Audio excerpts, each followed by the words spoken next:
Hi, Diane. She's starting in just a minute. Okay. Welcome back, ladies. Hopefully I've got my mojo in place. Here we go. So the first thing I want to go over is this cutting list that you got out of your kit. There's only one thing that we haven't cut yet, and it's the bottom one that says 6 3/4 by 4 7/8. That was a typo here. They should be 3/4 by 3 1/4. So we're just gonna, I think it's just because the one above it was that. Yeah. And So 3/4. So you need 6 pieces, 3/4 by 3 1/4. Those are the belly bands that we are going to use tomorrow. So if you want to cut those, but those can be cut out of your small leftover pieces. You've got oodles of those leftover pieces, and they will cut those belts beautifully. That way you can just keep your bigger piece here for something more important, nice, more important, right? So yes, those are just cut out of your small cut apart or your cutoffs that from earlier, but that is the size of our belly bands. And I just wanted to point that out so that I didn't forget about that. Okay. All right. This is where we are going to start now, ladies, right here with this stack that I had you stack like this. So these are your mat pieces for the waterfalls. We can set that stack aside for a minute because those we'll use in just a little bit. We're not going to start out with that. So right now in front of you, you should have your piece that we cut the 4 corners out of. So you've got your plus sign right here. This is your base. And we are going to, okay, this is you need. Okay, then you need your 4 pieces that are 1 by 12. You need those. And then you need your other 4 pieces that are 2 3/4 by 7 1/4. So you should have 4 of those, 4 1 by 12s, and your base piece. And that's where we're going to start. Okay. So the first thing we're going to do, we're going to start out with our base piece.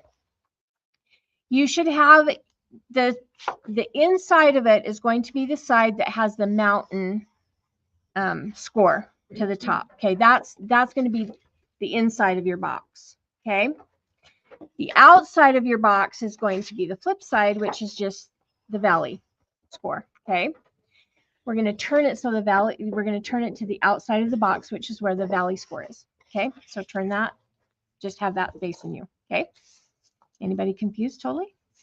Okay, that's where we are right now. That's what we want.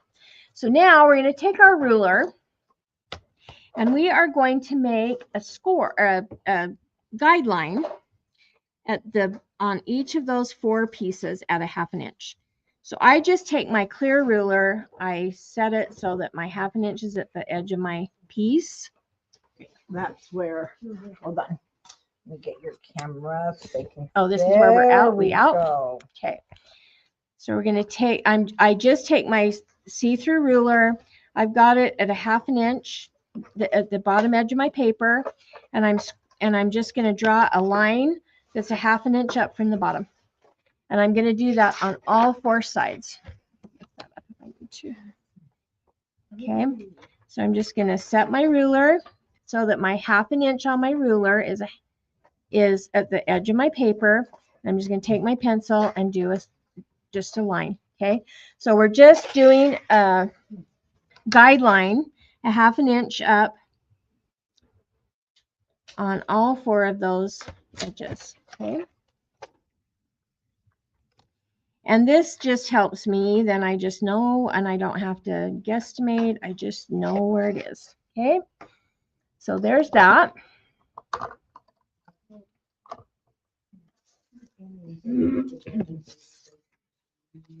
Okay, now set that aside for just a second and get out your scoreboard.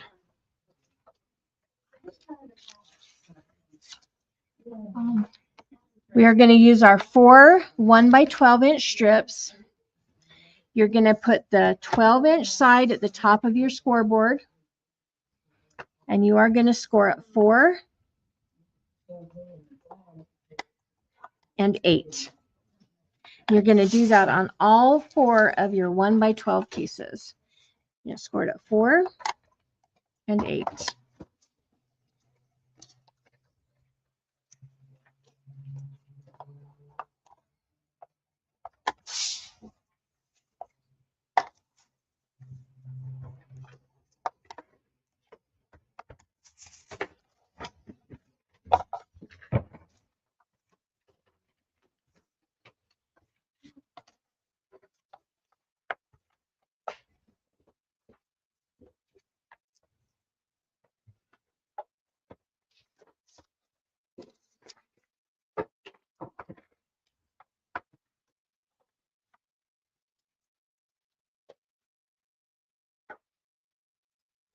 Okay, now we're going to take our 2 3/4 by 7 1/4 pieces. We're going to put the 7 1/4 at the top of our scoreboard, and we are going to score at 1 3/4,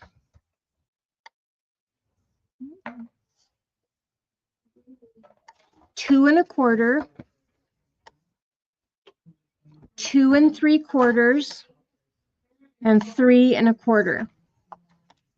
So again, 1 3/4, 2 1/4, 2 3/4, and 3 1/4. And we're going to score each of those 4 pieces like that. All 4 pieces will be scored the same. 1 3/4, 2 1/4, 2 3/4, and 3 1/4. Which paper are we scoring? The 2 3/4 by 7 1/4. 1 3/4, 2 1/4. 2 3/4, and 3 1/4. I'm going to get up here on the screen. Those 3/4 are hard to type. Okay, so once again, all 4 of those pieces are going to be scored at 1 3/4, 2 1/4, 2 3/4, and 3 1/4.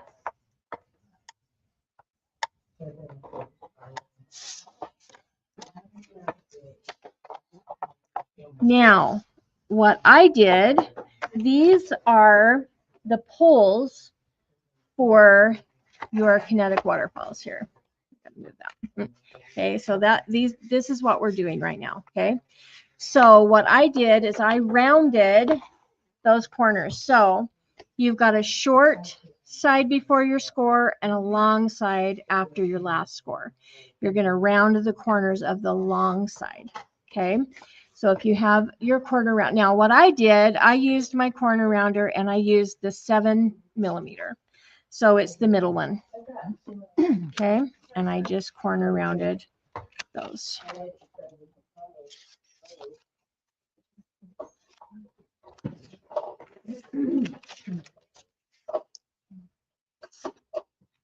She need to round it. Yeah, we'll pass it down. I was gonna say she can just use this. You know.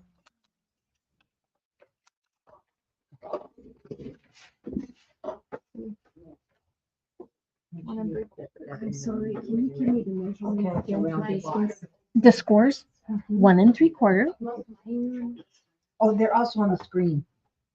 Oh, yeah. Okay. Do you see those okay?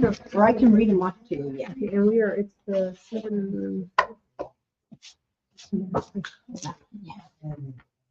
and you just need to let me know if I'm going too fast because I can slow down. We want to make sure everybody's Just slow a little bit. Okay, all right.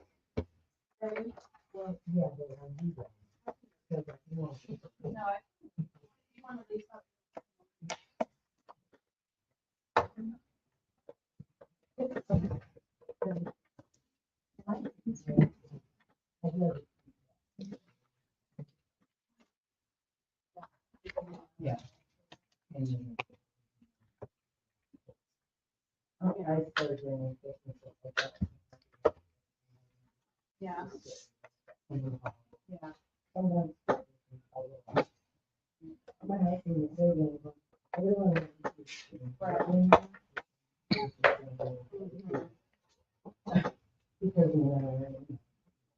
Yeah.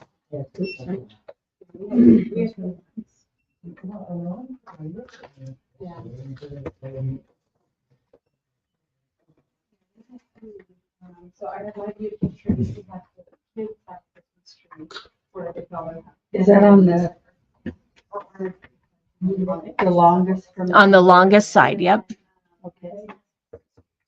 I like to use those upside down, Janice. So that I you don't can know make if you sure do, that the yeah. corner's in there. Because if they get off, they don't No, fix if well. they're off, yeah. Yeah, they're way off. So That is true. who's putting the Christmas trees up tonight? Me too. I told hubby. He's got I big finally kitty got good me, so I have cathedral ceilings. When I watch the replay, I I have- can pause. oh. But when I watch the replay, I can pause it at any point to get things done. Oh, that is definitely awesome.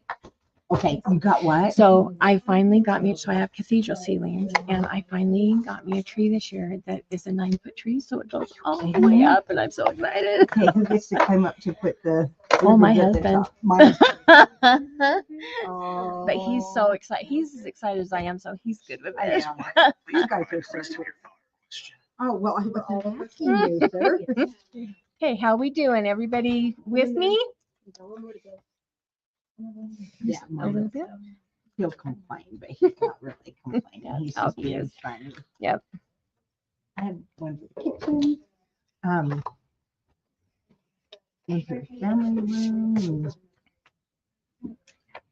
One in the dining room, a real kitty. But Hobby Lobby had their trees like 3 weeks ago. They had them like 60 to 75% off. Because the one for $1.03 and we got it for 101 Are you kidding? with her. Yeah, A I'm 9 so foot? excited. What's that? A 9 It foot? was 9 foot, and it's one of the pencil. You know, it's a little bit bigger than a pen. Like Yeah, it's I bigger like it. around, but it's not as thin as a pencil, but it's just barely I have to bigger. get those kinds. My house is not. It's just Well, small. where we need it, that's perfect for me. Oh, I can't wait to see pictures. It's gonna be gorgeous. It's so pretty. Did you throw paper in the garbage? Yeah, one minute, I messed up. I'm not using it. I think you should. It's a good reminder to remember not to waste paper.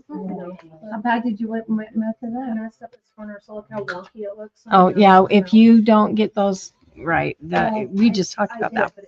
Okay, let's go to our 1 by 12 inch strips. And we are going to, and again, I just want to tell you, I burnish towards the mountain fold. And the reason I do that is because I feel like you get the truest score doing that. If I burnish it towards the valley side, it's off every time. But if I burnish it from towards the mountain side, it gives me a really true score. So I do that. On these, we're only going to burnish with our finger though, because we don't want a really tight, we don't want a tight burnish. So we're just gonna burnish with our finger on these 1 by 12 inch strips. We're just gonna burnish each side.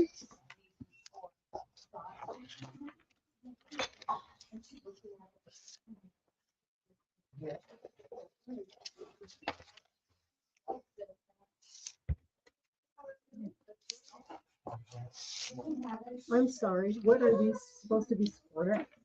4 and 8. 4 and 8. Mhm. Just like your base piece, we scored that 12-inch piece. You're gonna score it the same thing.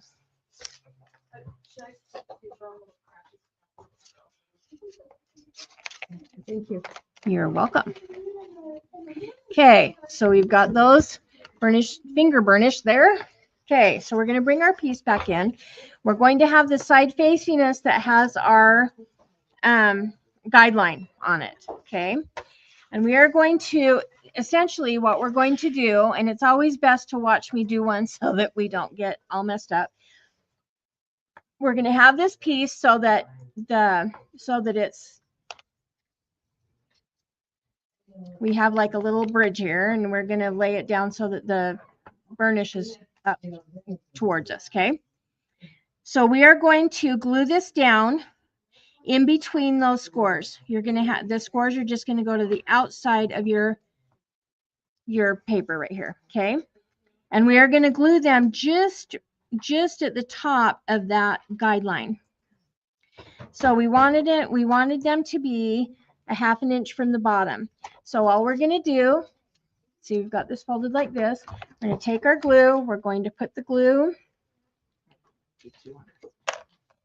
Oops. On here. And you're just going to put it inside those score marks. You don't want to go past those score marks. You just want it to the inside. The other thing on gluing for me is I call it popping bubbles. I do this with my grandkids all the time when we're crafting. You want to make sure that you don't have big bubbles, especially towards the outside, because that's where it oozes. So just kind of spread it out if you have big bubbles, okay? So then we are just going to lay this down right above, just right at that score line. And you just want to get it so that it's in between, or your guideline, I mean, and you're just going to do it so that it's in between these score marks right here. So here's your score marks, and we're just going to glue it down so that it's a 1/2 inch from the bottom. So you've got your guideline, just glue it right at the guideline. Okay. Burnish that good, because we all know that art glitter glue likes pressure. Okay, so then we're just going to turn it quarter of a turn. We're going to go to the next one. We're going to glue the next one down. Oh, can you let me know? What's Because that? they're asking about more kits. More kits will be available. The girls are making them. Oh, Sunday okay. night, Monday morning. Okay. They will be online. So you can Online? let me know. Okay. There are going to be more kits available. They will be available Monday online. This is exciting because these are such fun projects. I was just telling these ladies, I have a 3-year-old grandson who just cannot wait until his mama gets his made, because he just wants it up right now. Because he wants to write a letter to Santa, and he wants to put it in there, and he wants to put all of his pictures in there. So he's excited. All right, so we just keep going around until all 4 of our 1x12 pieces scored at 4 and 8 is just all the way around. Just make sure that you have the same amount, just make sure that your score marks are the same distance from the edge on both sides. Just kind of center it the best you can. And then just burnish it really good.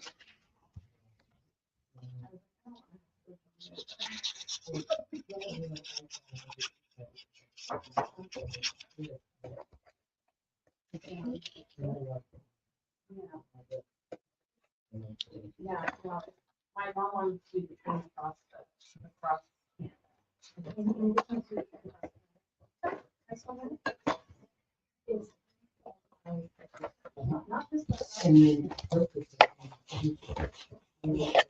And this is what your piece should look like right now. We haven't done anything with it yet. It's just going to be. Okay. They really should have done letters to Santa part 2, They should have. because I'm gonna send them. They really should. This is just so beautiful. I love it.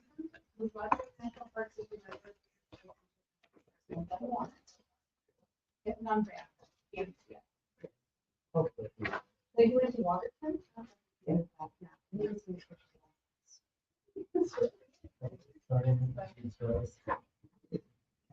Yeah. Yeah. And each step it gets funner and funner because it gets, You just see you it. just yeah, see it coming come to together. life. It's just fun.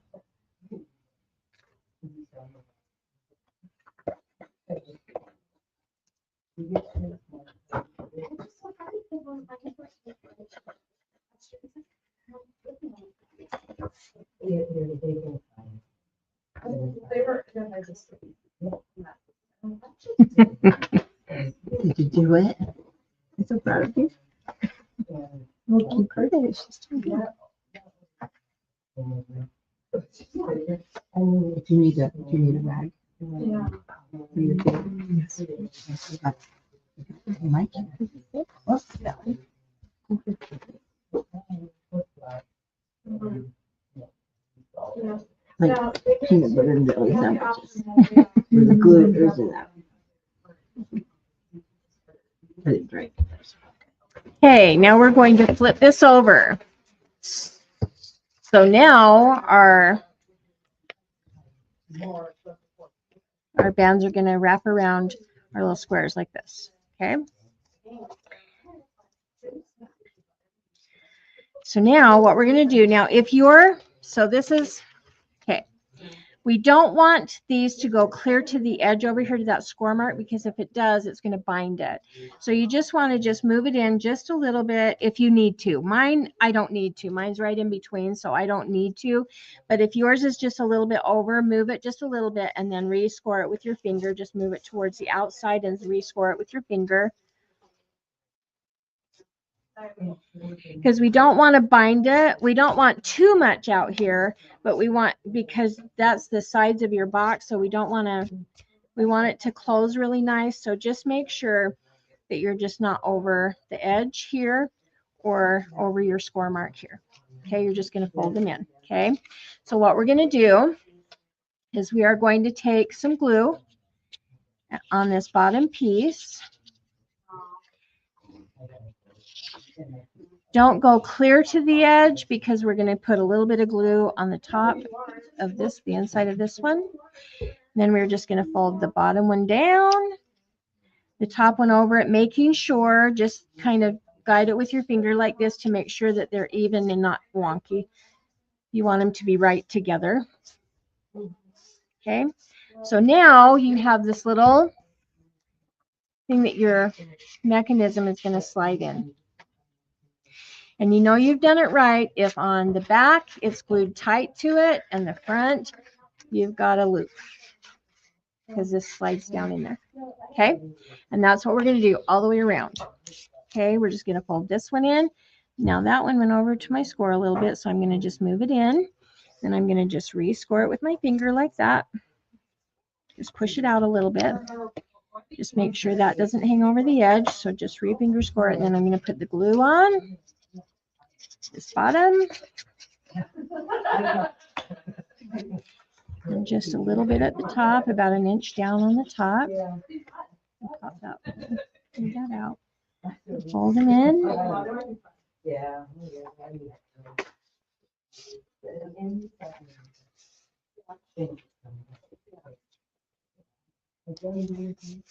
Okay.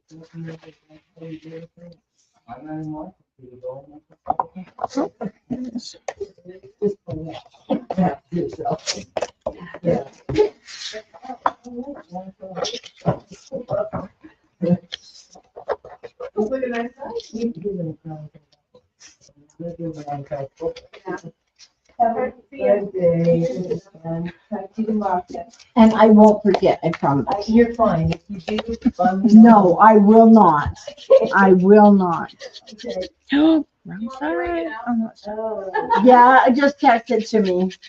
And it's Mrs. Claus. I just want all of it. I just want to do all of it.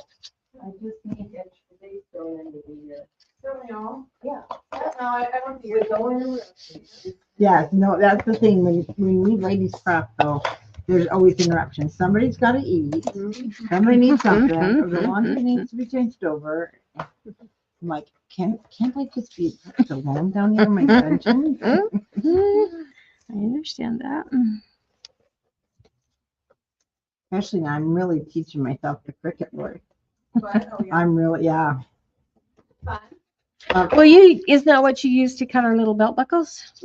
I did, but I'm now cutting these shadow box thingies that Oh, cool. are gonna hook together and turn into albums. Oh, that's And Rick and awesome. I got up yesterday morning and they went running down. I'm like, I gotta figure out how to frame. It's good now. I Yeah. figured it. Yeah, it's, I know how to slice now. Yeah. it's like, it's so hard to Once it explain. clicks, it clicks. Once it clicks, it clicks. Once it's really hard. Yeah, I did buckles and I've done so many. Yeah. Then your it's windows, good. your Windows for the houses. your holly. Okay. So you should have all 4 of your sides now. Just make sure that you haven't use glue somewhere. You want to make sure that these will slide freely in the pocket. Okay. Okay. So we can set that aside for just a second. Let that dry. We're going to work on our 4 2 3/4 by 7 1/4 pieces.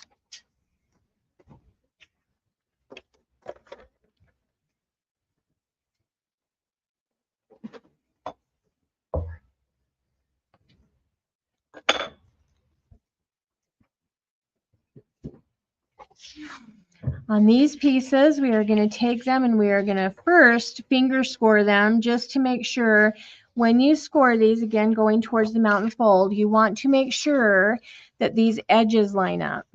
You don't want it to be off like this where it's wonky. You want to just make sure that they're even with the sides. So just go ahead and finger score all 4 of those scores. They should be a 1/2 inch apart. And then I turn it over and score it the other direction as well because we want these to move freely really well. Okay, then when I turn it back the other way, now I'm going to score it with, or burnish it with my folder, because if you burnish it too many times with your bone folder going back and forth, they tear. So you don't want to do that. You don't want to break it down so much that they tear. So then when you take these 2 pieces and go like this, it should move freely. Should be easy to move. Okay. And we're going to do that to all of them. Like a slinky. Yeah, it reminds me of a slinky. Okay, so you're going to go towards the mountain. You're just going to finger burnish all 4 of those. And you just want to make sure that when you do it, that they're lined up evenly at the sides. You go towards the mountain.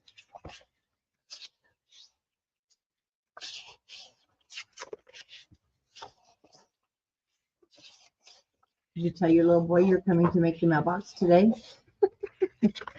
Oh, what? Did you tell him you're coming to make the mailbox today? Yeah, that's the only way he let me leave him. I was going to say, is that how you got out the house? It is actually. He was not happy about me not being Okay. home, and then I told So him. again, we just want to make sure that they move freely.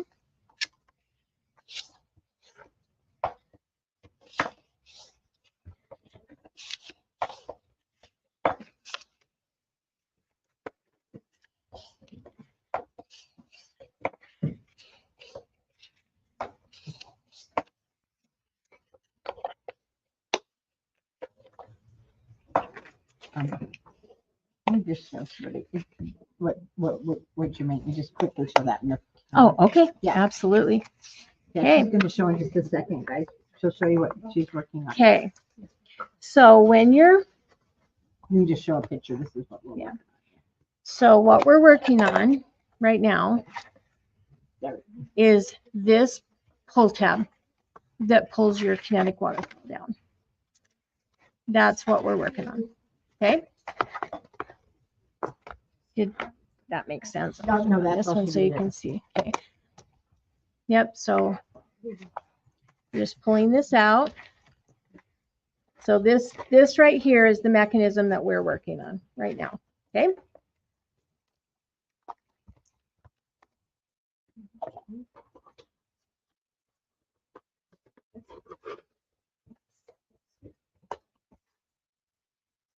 Is that what they were after?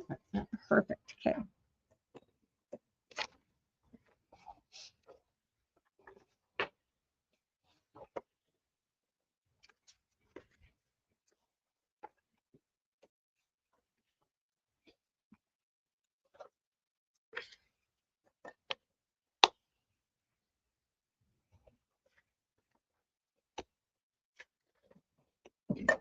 Okay.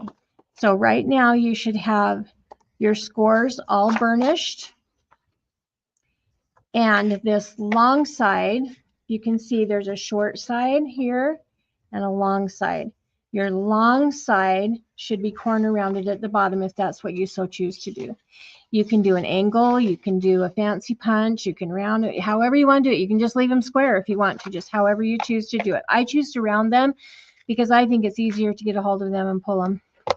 And sometimes square edges get caught on things. And so I tend to round my corners when I'm doing things like this. So that's where we are at. Are we doing okay? Is everybody with me? Online now, how you girls doing? Doing okay? Okay.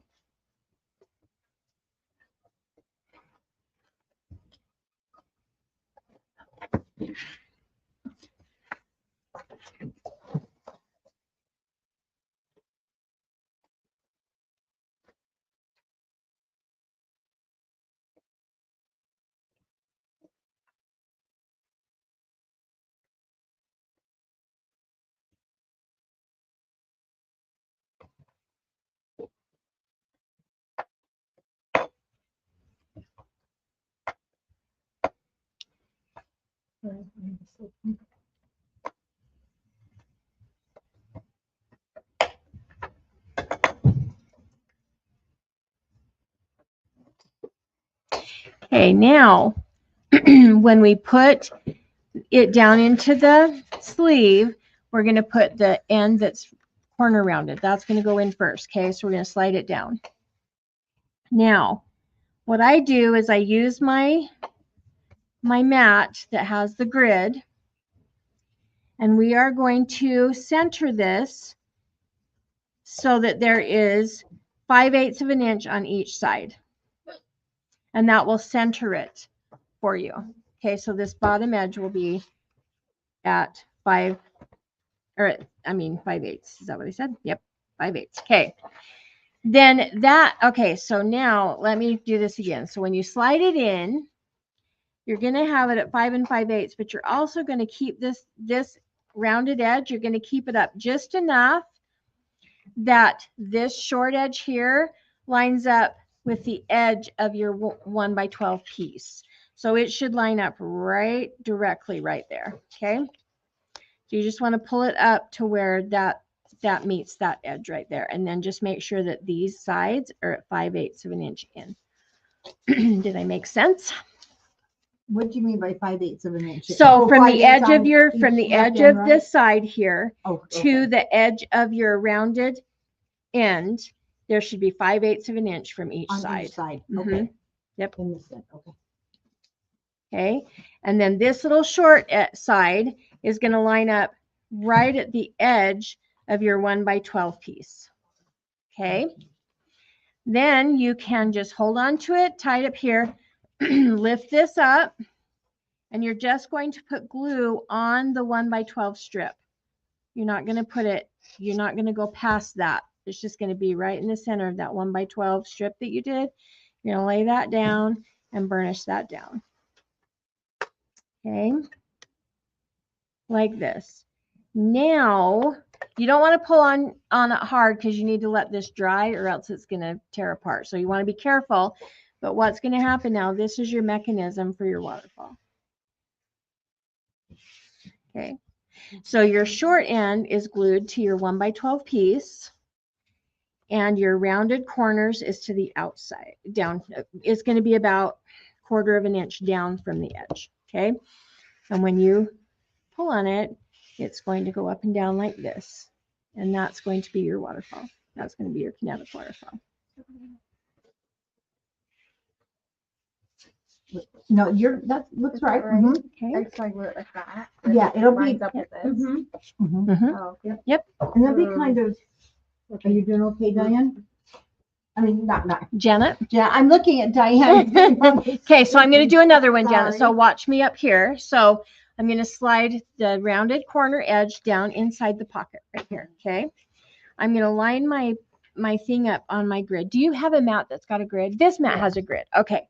So when I put this down, I'm going to fold this so that the edge of my short piece is at the edge of my 1x12 piece, just at the bottom of that 1x12 piece. Okay. Then see see how your thing goes down here. I'm going to slide it so that it's 5/8 of an inch, so that there's 5/8 of an inch from the edge to my mechanism piece on both sides. That just centers it for you. And 5/8 of an inch is just perfect. And then it gives you you're even on all 4 sides. Okay. Then I'm going to lift this short end right here that's on your 1x12 piece, this end right here. I'm just going to lift that up so that I can put glue on the 1x12 piece there. And I'm going to fold that down and just burnish that in place. Okay, I'm just going to, because we know our glitter glue needs that pressure, we're going to do that. We're going to burnish it. And now when you pull on this, your mats are going to be glued to these here, and it's just going to cause it so that that waterfall flips.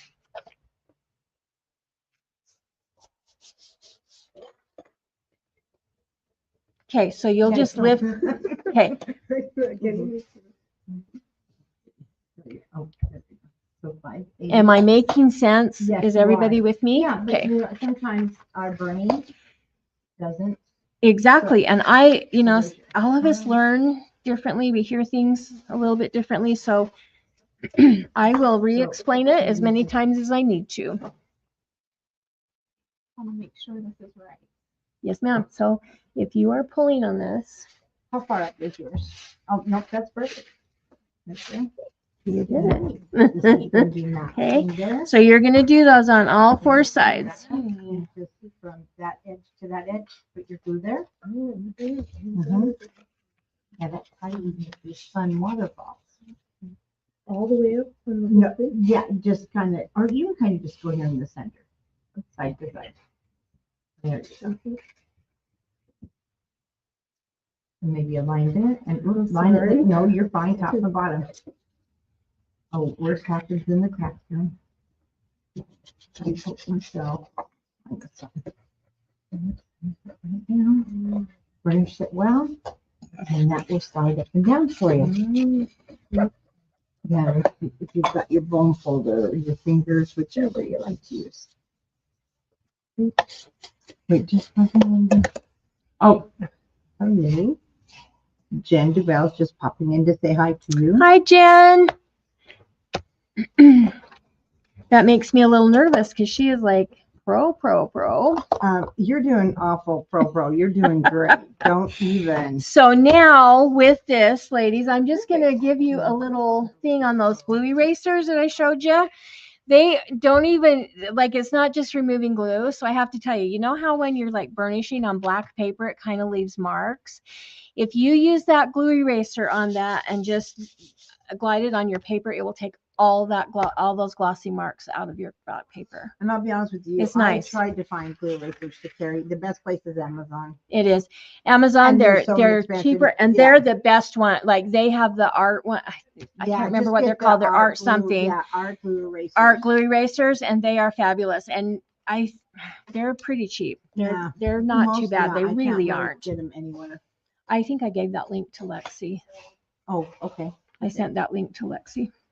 I can But get it takes those marks out of your black paper beautifully. Like they're so nice. They really are. Okay.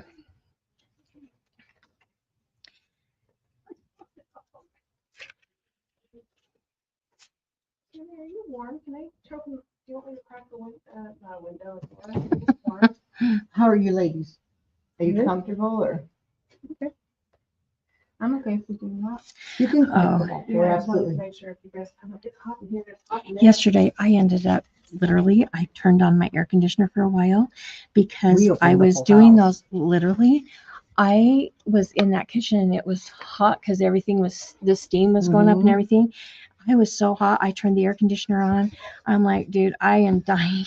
When we had 30 people in that space and we were like hot, I'm like, it cost me extra, but guess what? It is worth it. We opened. Worth everybody's it. thing. Okay. So we should have all of our mechanisms done, ladies. No, this is their first time, so. Yep. Yeah. It'll take them just a little bit longer. Yep, absolutely. But isn't that Oh. fun? It is. Everybody's Now we've doing got those good. all done. Well, we're going to take a minute to get finished up, but that's where we should be right now is all 4 of our mechanisms should be glued in and working. Okay. We're going to give that just a little second to dry anyway, because it's just better to have things really dry when you're working with mechanisms.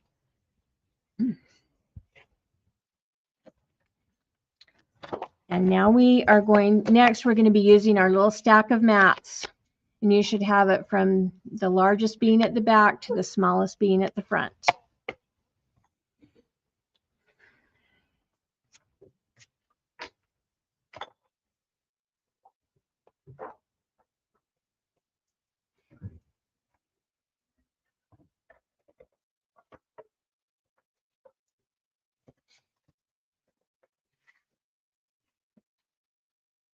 And I am just going to pull one of each size out, keeping them stacked the way we have them. But I'm just going to pull one set out at a time.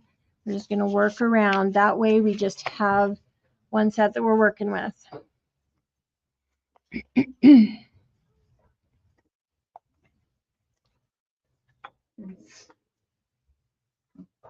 Now, this is the part you mentioned about double matting. Might be. No, well, once we get to this part, that's when we'll go over with that. those, Mhm. but those Because with this the is double just the matting. one mat, and they can put a picture on top of that. Okay. But when we get down into here, if they start double matting, which looks beautiful, but this will start to go, To the this will bow. start to bow. Okay. So if you want to keep it straight, you either need to adjust this or be careful Okay, with the no mats double here. matting. Yeah. Okay. But, yeah, that's good too. Okay. We good? How are we doing You online? really are We all hot. doing You okay? needed that open.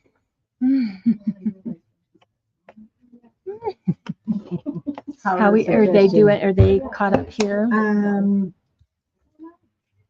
They haven't said anything Okay, online. all right. She just has one more We're good. to go. Perfect. And then we're good.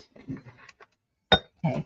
Until you eat one, and then all of a sudden it's like, yeah, give me some more. You put your right guinea down Right. there. I can bring it down. Use the collar. Not too loud. You can hold that. What can I even put?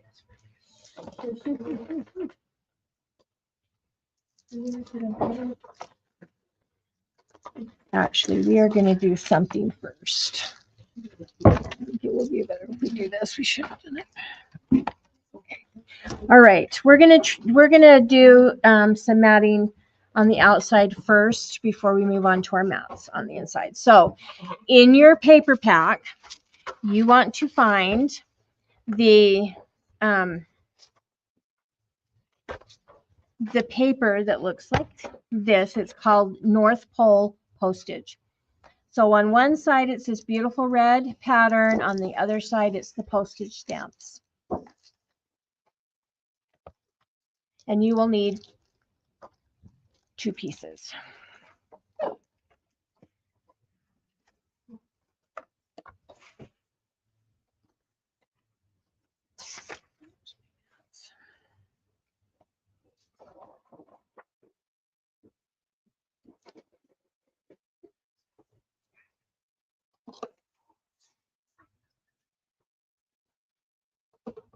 Okay, you need to cut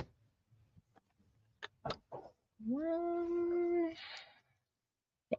You need to cut 5 pieces, 5 mats that are going to measure 3 7/8 by 3 7/8.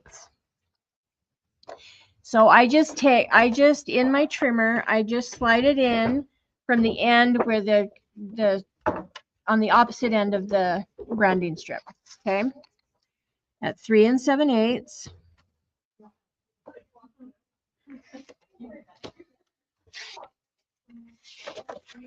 And then you will flip it to the 8-inch side and cut it at 3 7/8 again. So you should get 2 mats out of each strip, but your one strip will have to be trimmed a little bit. Okay. So you should get 2 out of one strip. You should get 2 3 7/8 by 3 7/8 squares. So then you'll cut another strip.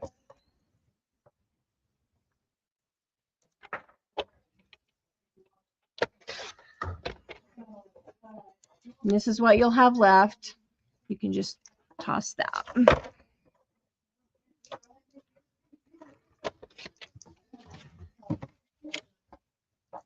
A lot of husbands really like that when they come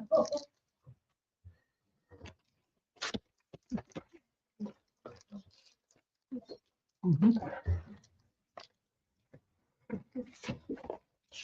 So then in your second one, you only need one more of those. So those of you who are experienced with cutting your paper, if you want to make bigger pieces, set it at the 3 7/8 and only go down to your 3 7/8 mark and then cut it from the other side. Then you have this L-shaped piece.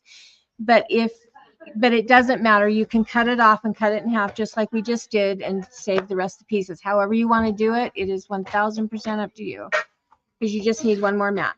Total, you need 5 pieces, 3 7/8 by 3 7/8. So it's up to you how you cut that last sheet, but that's what we need of that for the moment. And if you are inking, go ahead and ink your pieces. 5.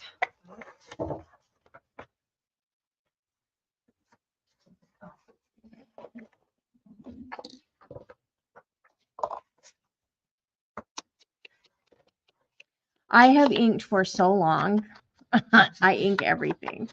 So when I attended my first retreat with Tamara and I started inking things, they're like, that is going to take so much time. Oh, poor Tanya. She was like, oh, Brenda, you don't need to ink it. I'm like, oh, you don't know me.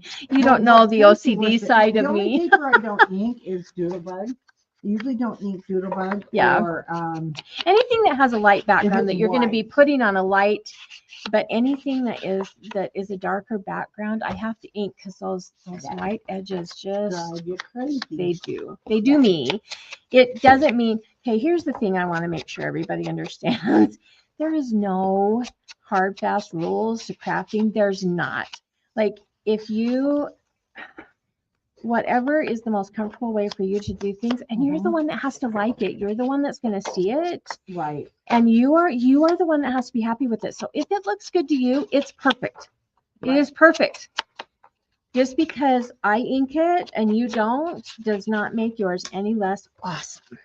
It is just means that you like it differently. Right. They do. And as long as you get the end goal, how you get there doesn't matter. It just doesn't matter. I'm showing you what's easiest for me, but that does not mean you don't have a better way for you. Okay, now we'll come back to our piece here. We should have done this first. I got ahead of myself. Okay, so now we've got our mechanisms on one side of our base. We're going to flip it over to the opposite side. Okay, and this is where these mats are going to go. They're going to go right inside your squares. You don't want to go over your score mark. So this is the other thing. Dry fit them.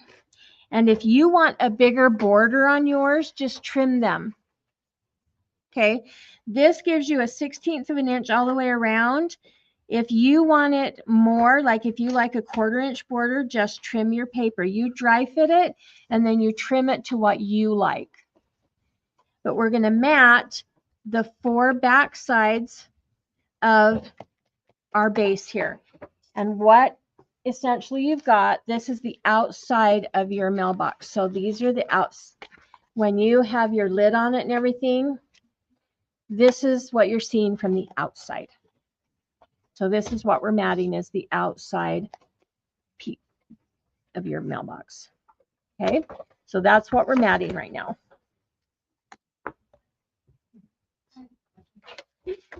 Now I had you cut 5 mats. We're going to set one of those aside because that mat is going to go on top of the lid. So we're not matting that yet. Okay, so we haven't built the lid yet.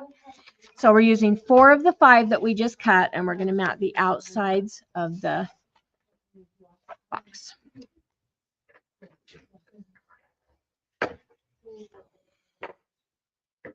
Now for me, because they are going in a place where nothing's going to be on top of them or covering them, I like my OCD makes me put tape on the edges because I want them to be nice and tight, and especially because it's in a place that is going to be used a lot. Like every time you open that box, it's going to be against something. Something's going to be sliding against it.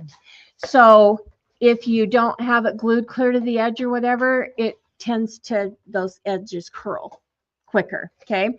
So whenever I'm doing something that's going to be in a spot that's going to be used a lot or is not going to have mats on top of it, I put tape on the edges just to give me a more secure fit.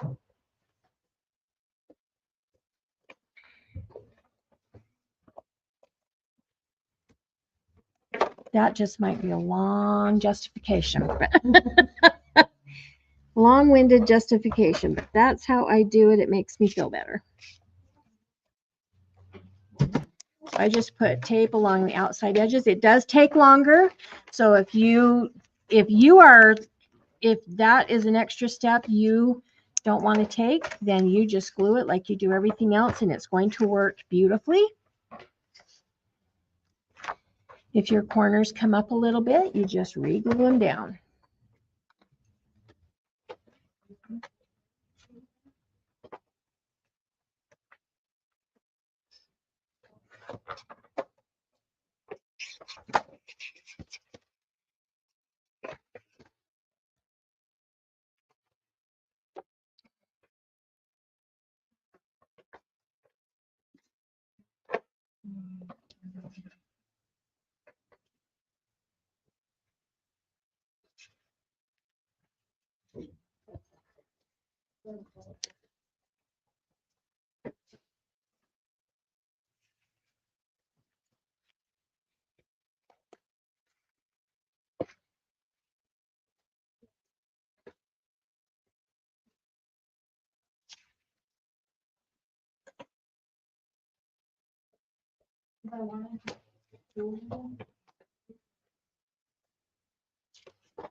I have had a lot of people ask me how I hold my tape to slide it.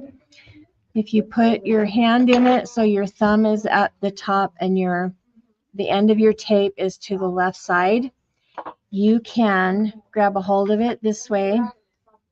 You can line it up, and then it takes a little practice, but not much, and it's so much easier, but you can just glide it right to the end so quick, and it's really nice. I don't remember who I learned that from, but that is how I set my tape, and I can set it so much faster. Oh, no. So they have like, so they have no good sorghum? What about going down to brick office? Like the half and half. Half and half.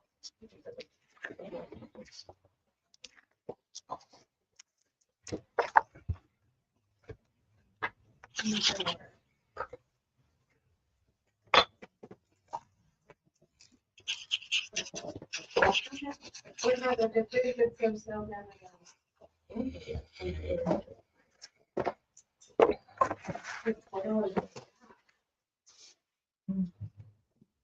I don't know, I was sprayed it and I had to come back and sprayed it.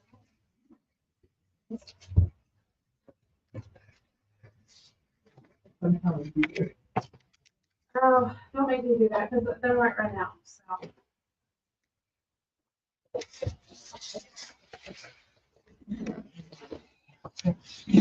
I don't know, I tried it and.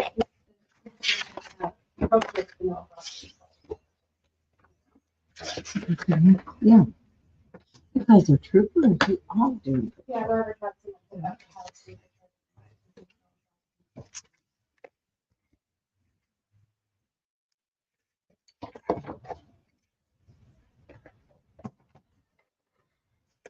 We can can do that too. I just found it right here. One of them.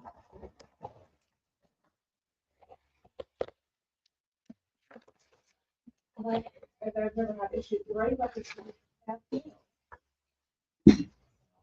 And I don't know. Okay, you go back. I figured it was an issue.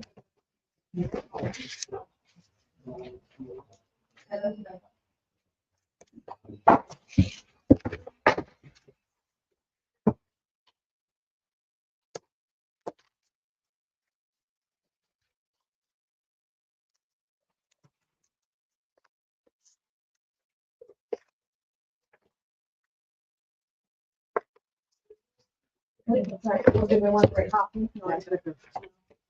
Yes, you do.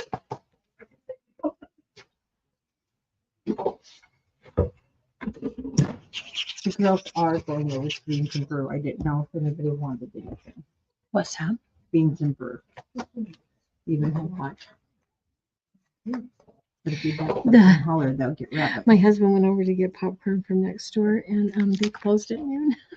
They He's like, did? they were open when we walked in here to bring everybody Dude, lunch, they and he do. goes, I walked over to get everybody some popcorn, and it's Aw. closed. Do you know what? They have really odd.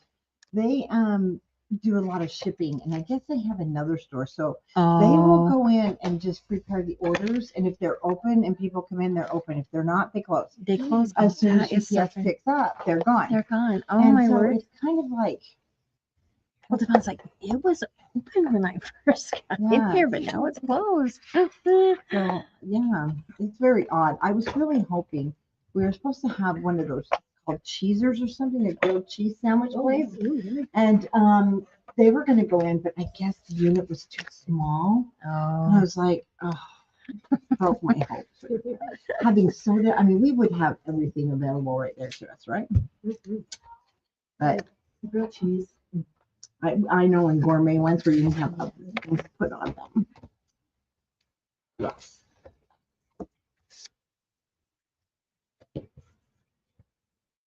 And during the holidays, you think they'd be open.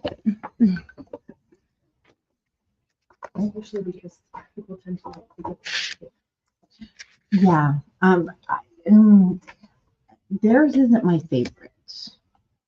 It's kind of, it's very chewy. What is it? No, it goes the other way. the popcorn. Oh, yeah, it's a chewy caramel. It's not. It's like a There you go. Look at you. Look at you. Isn't that so fun? Good job, honey. It's all there. If anyone would like something.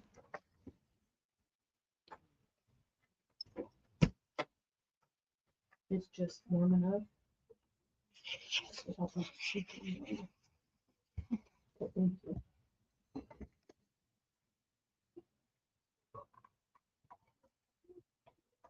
It's basically a need of staying awake. Okay. I understand that. Perfect. Oh, and you got both sides done? Good for you. Yay. This is where when I tape, it makes me go behind you. That's me. Okay. How we coming? We good?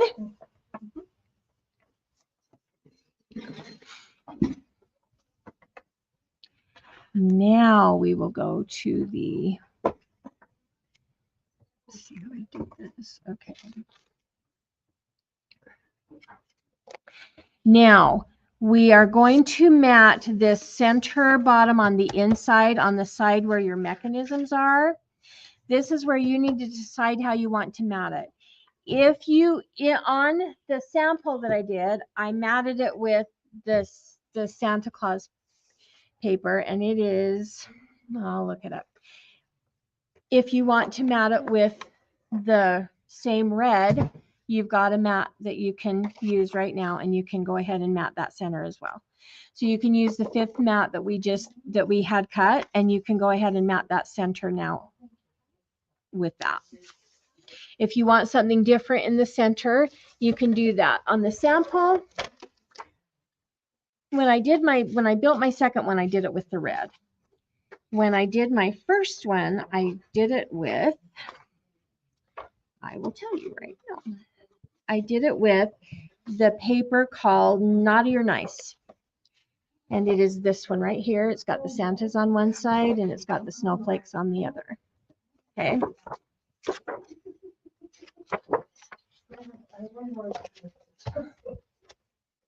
On the second one I did, I matted it with this. Okay. So you need to cut a 3 7/8 by 3 7/8 square and mat the center on the side where your mechanisms are. You don't want to mat the side that the outside, the bottom, because that's going to be glued down. You're not even going to see that. Okay. But on the inside, you will see it. So you need to mat it on the inside. So go ahead and mat it. Again, you've cut one of these so you can use it on the inside.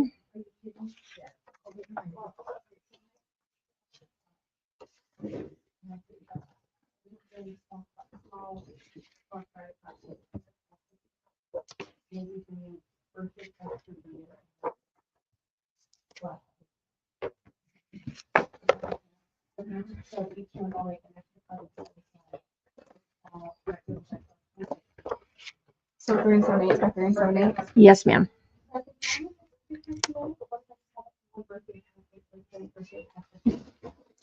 The same size that you cut your mats for the outside edge. And then you got it already. Yeah. Yeah, perfect.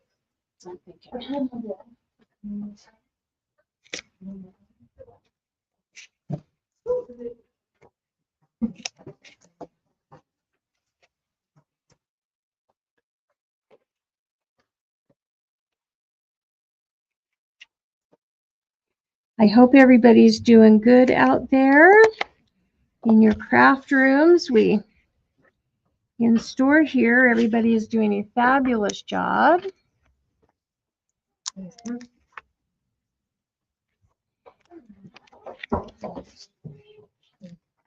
I am sure all of you are as well, but I just don't get to see you. But I'm hoping that everyone, as you finish your mailboxes, I am hoping that you will show us, because that would make me so happy.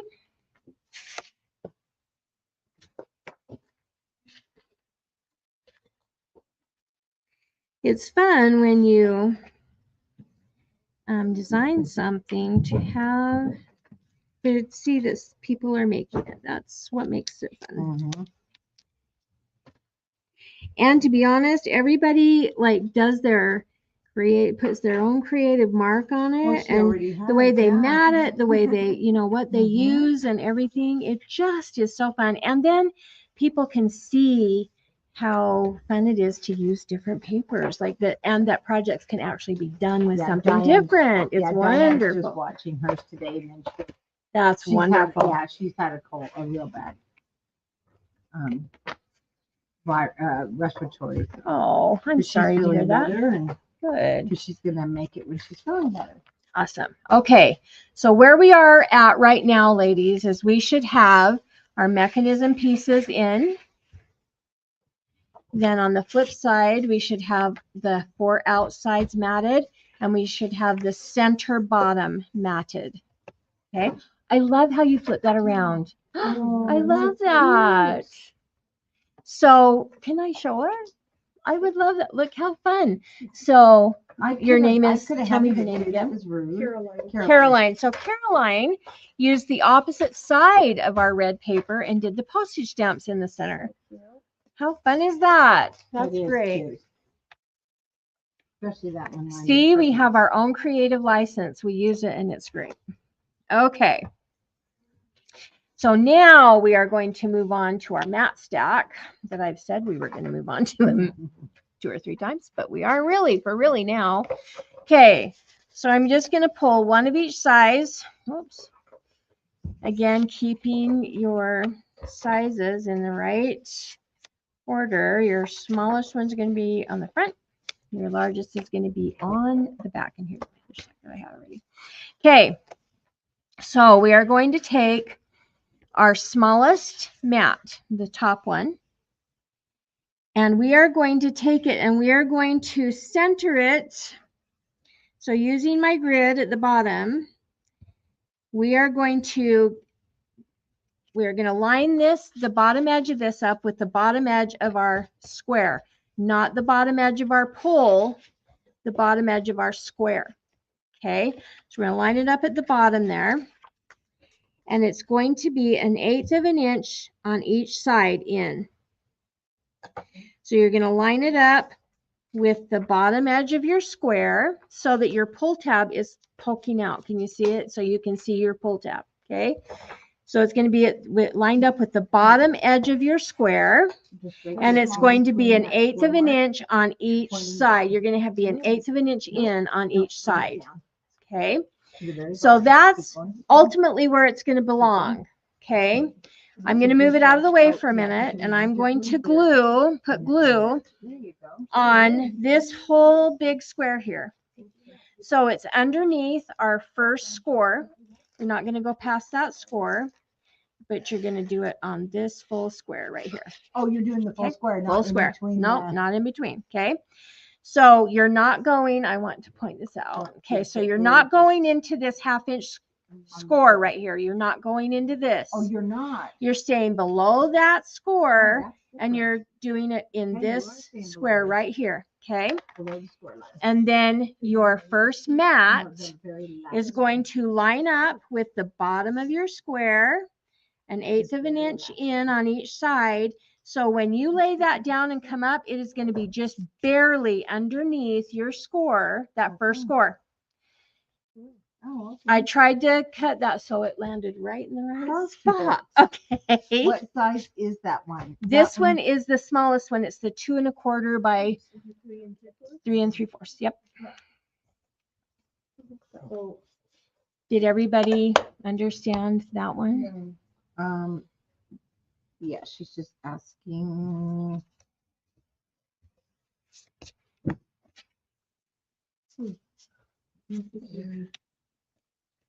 small, 2/3 by 3 3/4.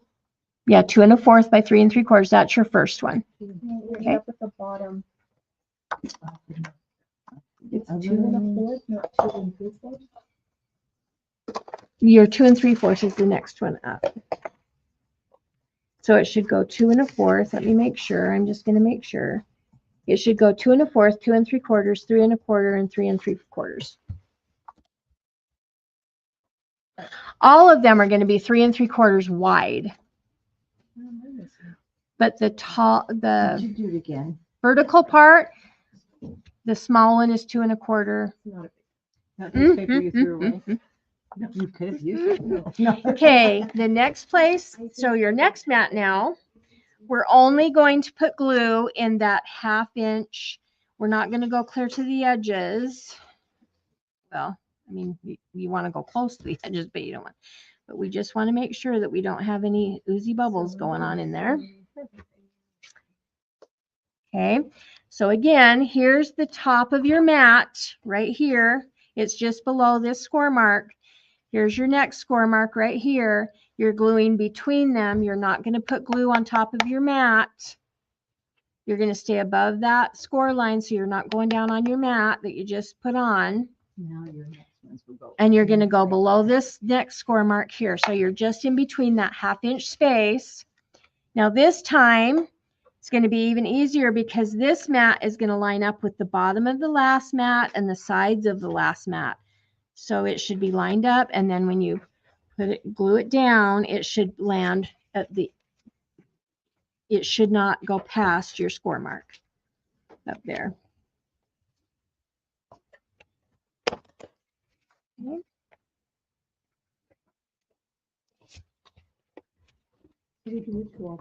If it goes above your score mark, move it down just a little bit because you do not want it to go over your score mark. So if it needs to come down a little bit, come down so you're below your score mark.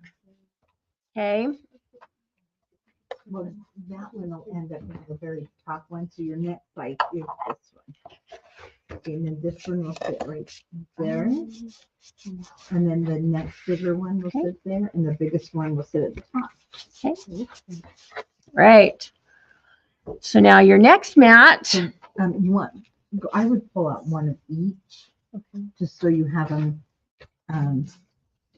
Like once Yeah, again, you're there gonna you go. glue right in between that 1/2 inch score mark. You're not going to go onto your mat. You're just gonna go right in between that 1/2 inch score. No, that's right. One goes here and one goes Okay. there.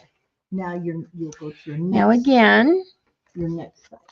you're gonna line it up with your bottom mat side to side and along that edge, and you should fall right below your score mark. If you don't, just slide it down just a little bit, just till you're barely below that score mark. But you still want to remain, the most important thing is that you remain side to side the same as your bottom mat. That is important, okay? The two important things on these mats is you want to stay below the score mark that's on top of it, and you want to stay side by side. You want to be even side by side with the mats that are below it. That's the most important things to remember with this.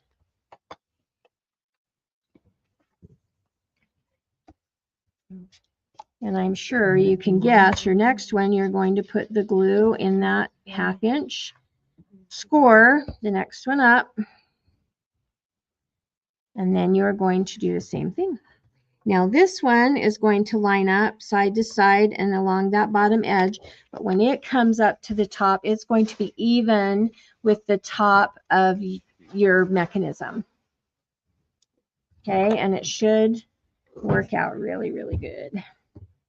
Okay, so now once you've got that one done, I want you to carefully pull your bottom. See, you've got your kinetic waterfall here, but pull it all the way out to your last mat. And we're going to take and we're going to burnish across that like this so that it's nice and flat. Then you're going to move it up one. So you're going to move that next mat down. And again, you're going to burnish that really tight, really good. Then you're going to move it up to the next one. See how they kind of go, so they're kind of up. You want them to be flat. Okay, so you want to burnish that down. And then you'll close it and burnish it again. Now, when you open it and close it, it's going to lay flat. Okay. So that's our first waterfall. And you're going to go around and do exactly the same thing all the way around.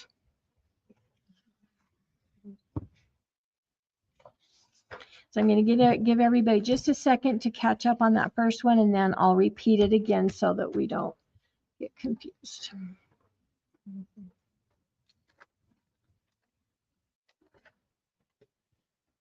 But I just pull one of each size out. Then that way I know I have the right amount of mats, and I put them in order, smallest to largest at the back. Then I know exactly which one goes next.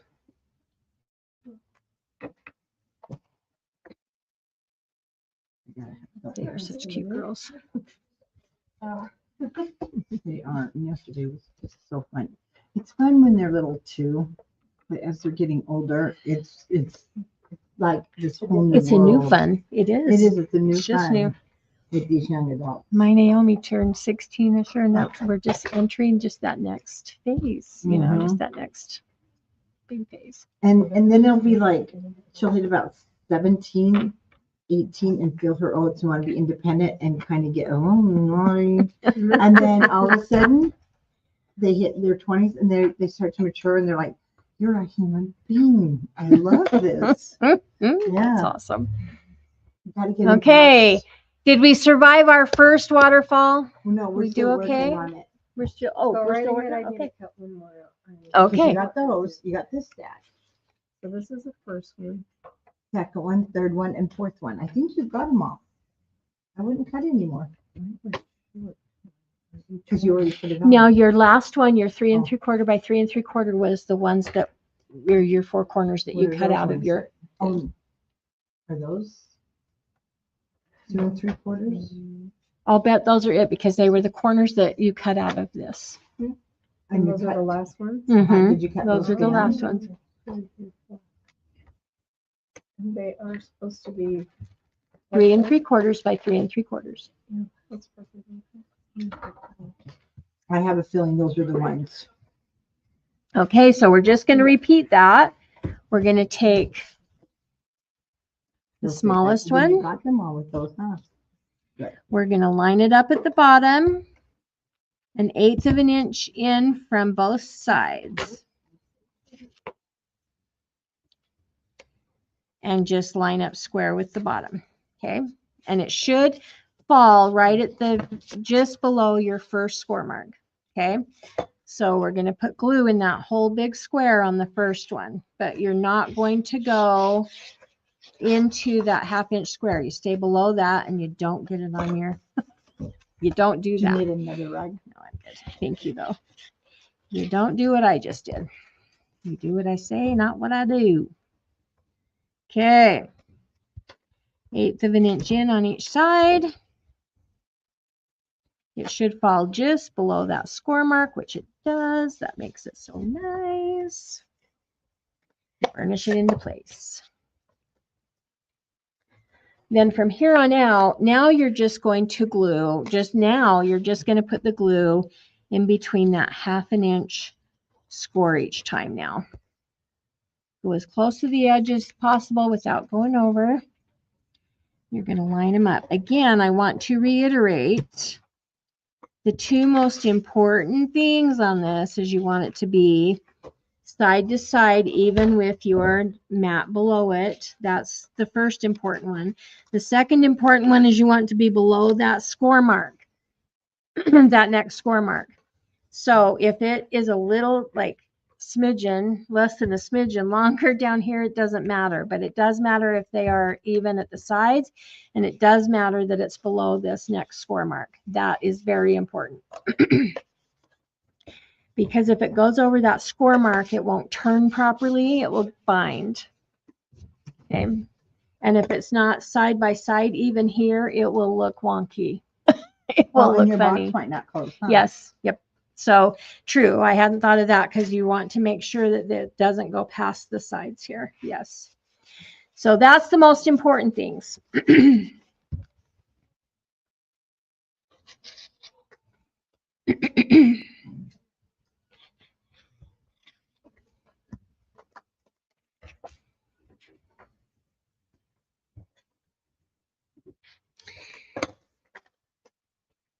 The ladies at CCC were so awesome to encourage me to use glue. It is so much faster.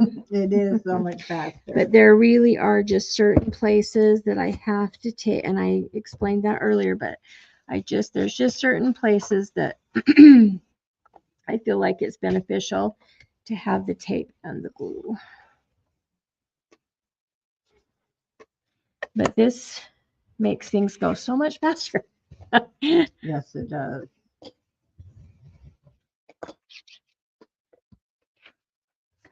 Once I learned how to control the glue and not make a mess. Mm-hmm. Like That's why I said there's a learning curve, though. For There real, is there with really glue. is a learning curve. There absolutely is. And I am going to take a second, and I am going to talk about another glue that I use, and I am going to put a plug in for it because I'm going to show you why this is a deal. Okay. Is it the one I've been using now So too? when I did mine, the one that I have for my house, when I was gluing the mats on the outside of here, I used my Fabri-Tac. Yeah. And I will tell you why. Fabri-Tac is number one, a fabulous glue. It is, but it does not, it's pliable. It remains pliable. Because it is a fabric glue, it remains pliable, which means these, okay, so you'll notice with the art glitter glue, it's stiff because there's more moisture in this glue than there is Fabri-Tac, okay? So when it glues down and tacks, it is tight, it is hard, okay? So a lot of times once it dries, your paper will just have just a slight bow in it, okay?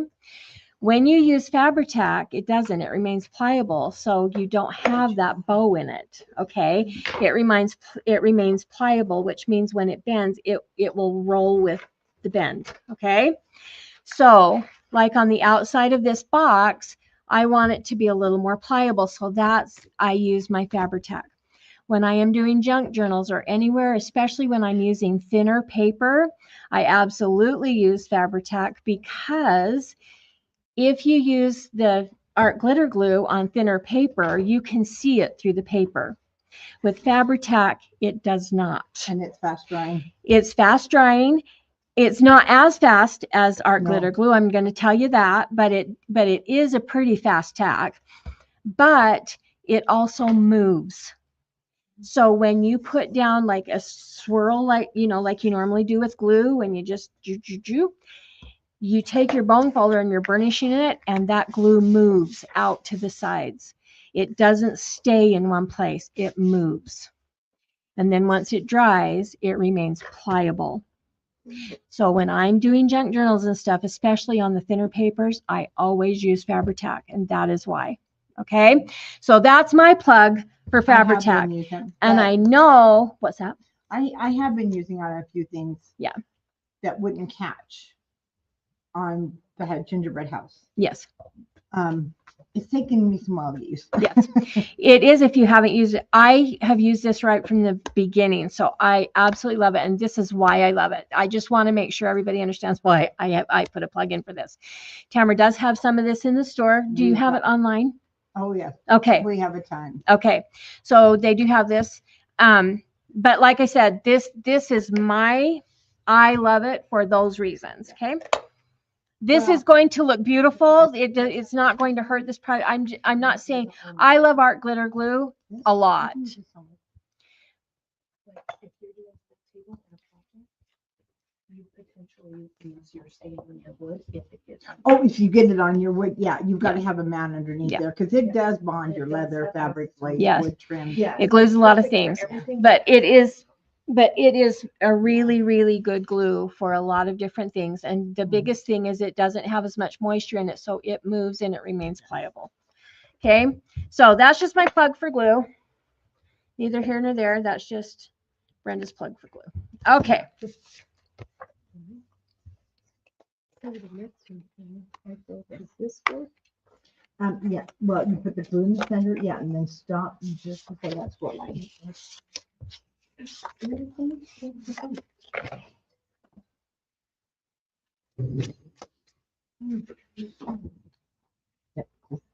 There you go. Some wiggles there, and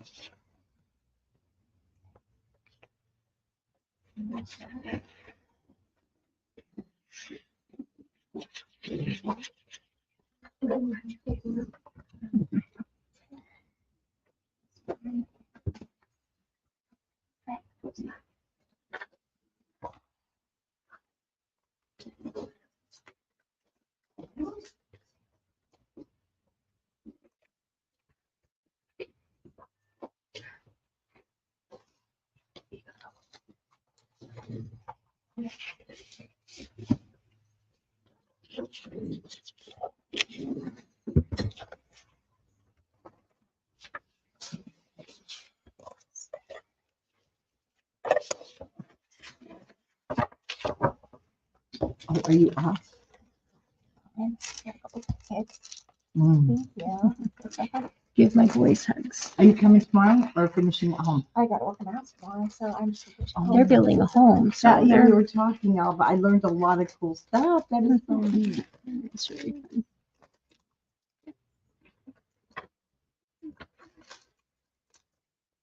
Especially the program they're doing it with. That's pretty exciting. Yes. I'll tell you, that government shutdown really messed that program up a little bit. Oh, we did?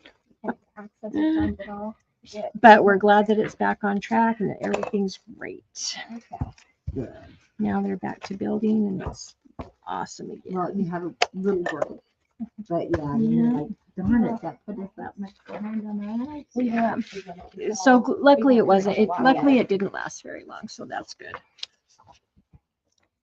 It was a long time, but It's already stressful, yeah. I tell you.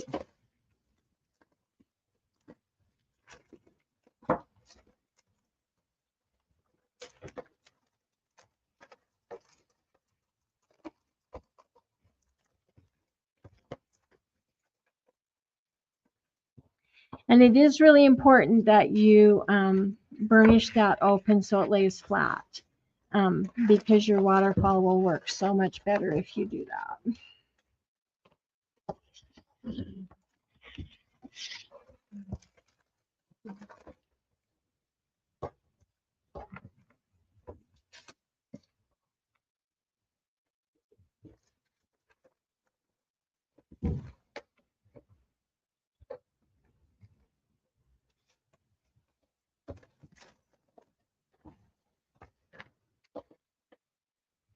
I'll bet you the whole world out there thinks I'm so funny, but come picking me up.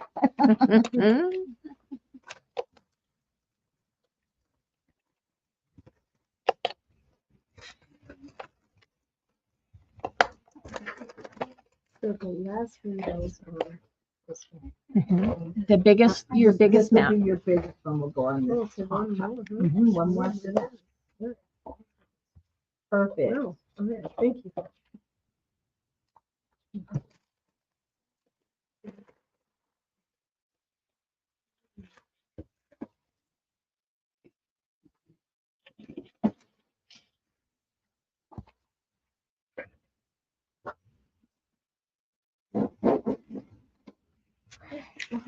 Thank you. Safe Goodbye, driving. dear. You be safe.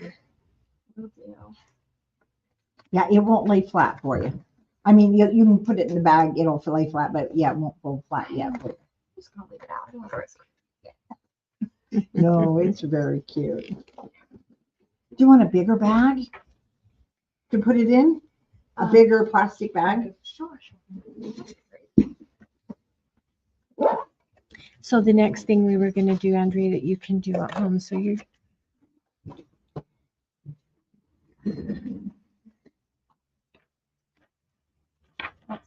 so your mountain fold is to the right side now.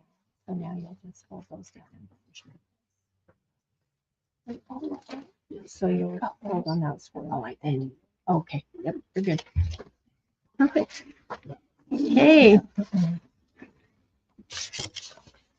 Well, you're well on your way, girly. Wait till he sees it, he's gonna be excited. Yeah. Yeah. He calls me Grandma Yellow Tractor Grandma Yellow Tractor? because we have a yellow tractor in our backyard, the kids' ones, but it's one that they dig with, and all the kids like fight over it because they want to be on it, digging the rock. Mhm. So he calls me every once in a while and says, "Grandma, can you show me it out in the backyard? Oh, he just wants to be assured that it's That there. it's still there." That's cute. He's my. Okay.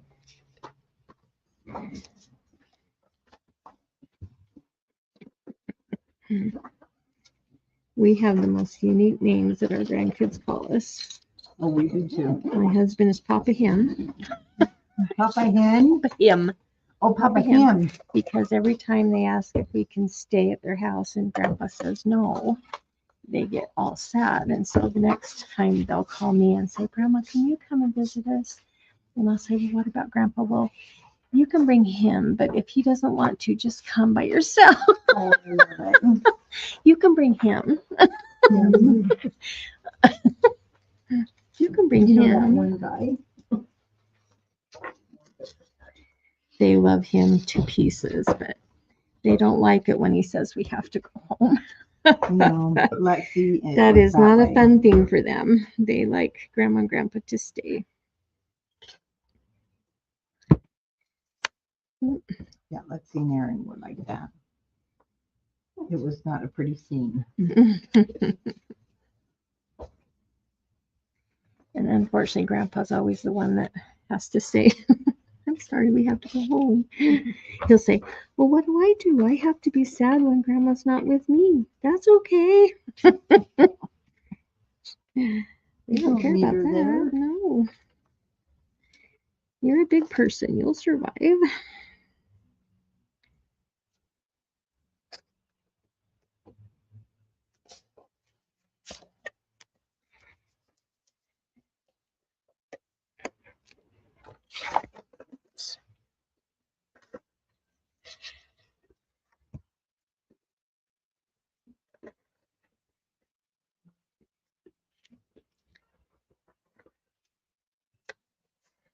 Okay, how are we coming? We good? We got them all done?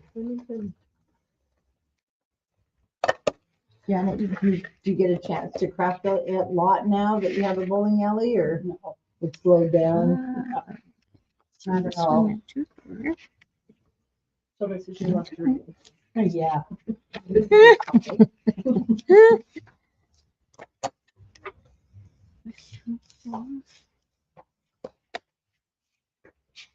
Do you live close to your bowling alley?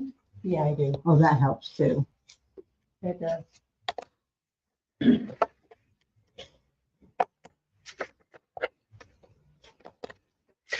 Nice.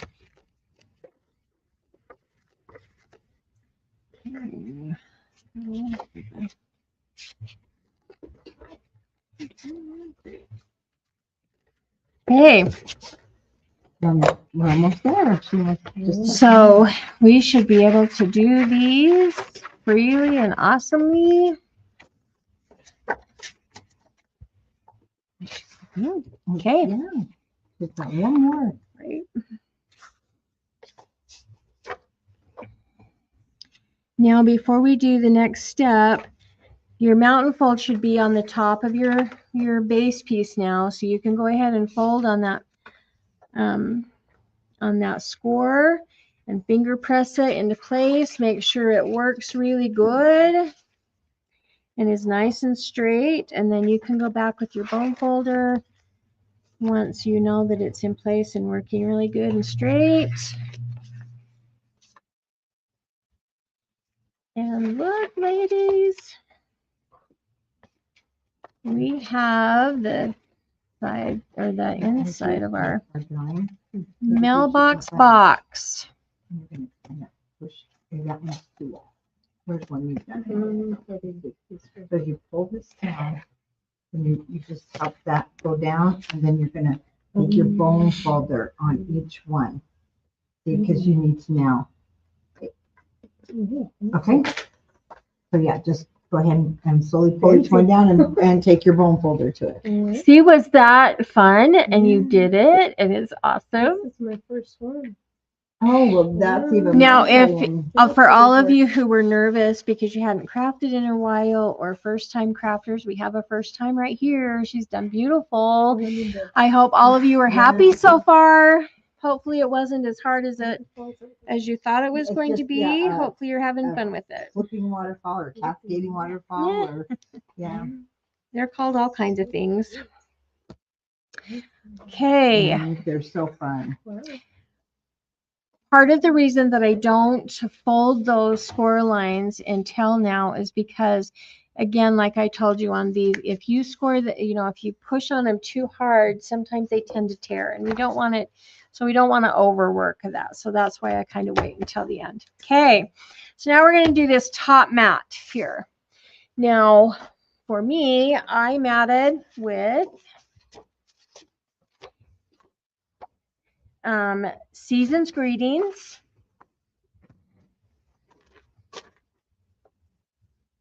Oh, in the back of Season's Greetings, didn't you? No. Hmm. No, I thought it was right next to it, but It was, you had to be right. it's the holly one. It's this one, I think. Yep. And holiday cheer. Oh, and on the holiday cheer, you are going to need 2 of them.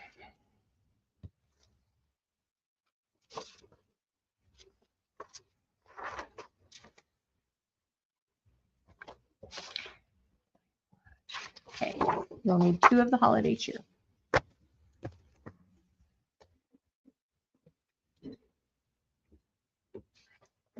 We only need 2 of both of them because I forgot we were matting up. So Okay, so 2 of the season's greetings and 2 of the holiday cheer. That's what we are going to be using right now.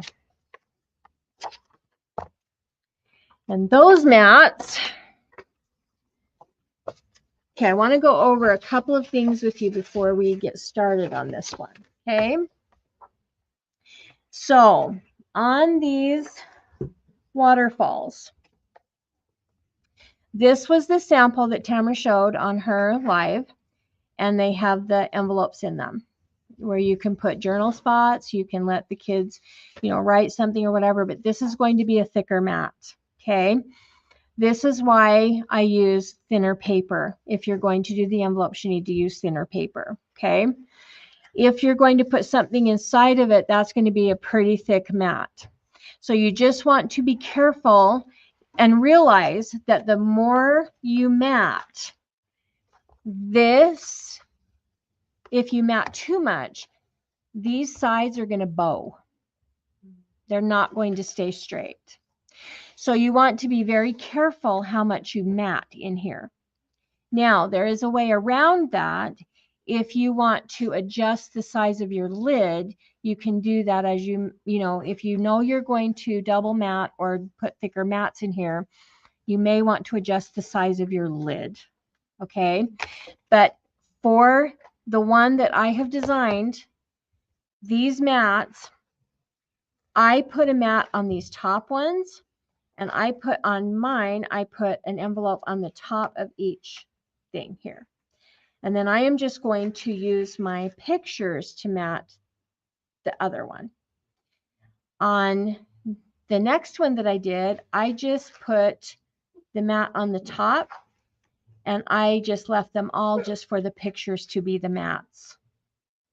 You can put an envelope and a picture here, and it works fine with what we have, but if you start double matting or using thicker paper, it is potentially going to bow this out. It's just going to naturally alligator. That's just what happens when you start matting with a lot of mats, okay? So I just want to make sure that as you decide how to mat this, you keep in mind that it's going to make a difference on how your sides are going to line up, okay? So I'm just pointing that out, okay?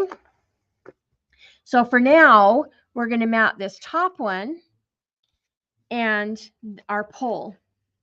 And then after that, you guys get to decide how you want to mat the rest of it, okay?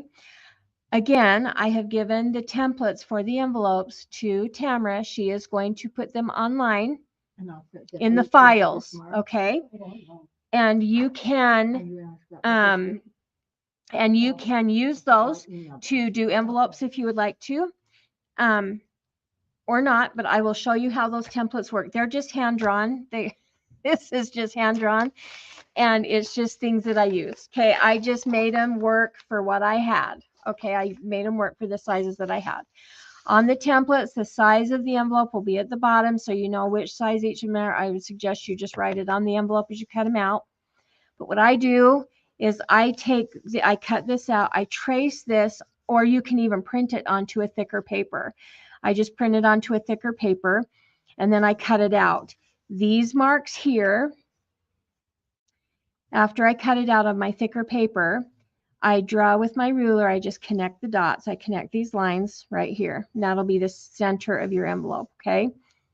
Then when I trace this onto another paper, well, I score it and I fold it. Then when I trace it onto whatever paper I'm going to use, I just fold that back and draw the line so that you know exactly where it folds. Okay, I will show that to you a little bit more in depth, but these will be online and you can print them or however you want to do that. I'll print some Okay. for you to have Okay. to cut out and show how to use the Okay. template tomorrow. All right. I have some cuts, so I'm okay. Oh, you're okay. I have some Okay. cut, yep. But I just wanted to go over the matting with this so that you understand how, what the potential is with it beforehand, okay? So for today, we are going to mat this pole and we are going to mat the tops of these. Now, on my mats, I used a decorative punch. Here, I used a stub punch on the corners of these. You don't have to do that. If you have a different punch that you like, if you have another decorative punch you want to use, you can use whatever decorative punch you want to use. You can keep them square, however you want to do it, but that's how I did these. When I did my last one, I'll show you what I did on it. So I used my stub punch on the edge, and then I used now I can't remember what punch it is. It's the one that punches so that your mat goes underneath there. So your picture will actually go underneath here. That way, when you do your mats under there, you can change out your pictures.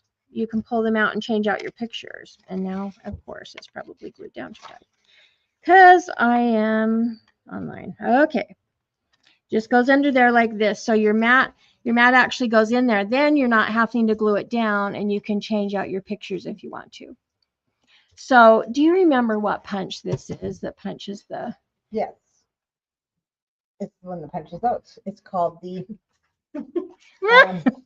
you should have one. We have just a brain lapse there. Anyways, Yes, we but did. I Go punched back those there so that I could take my pictures and change my pictures in and out.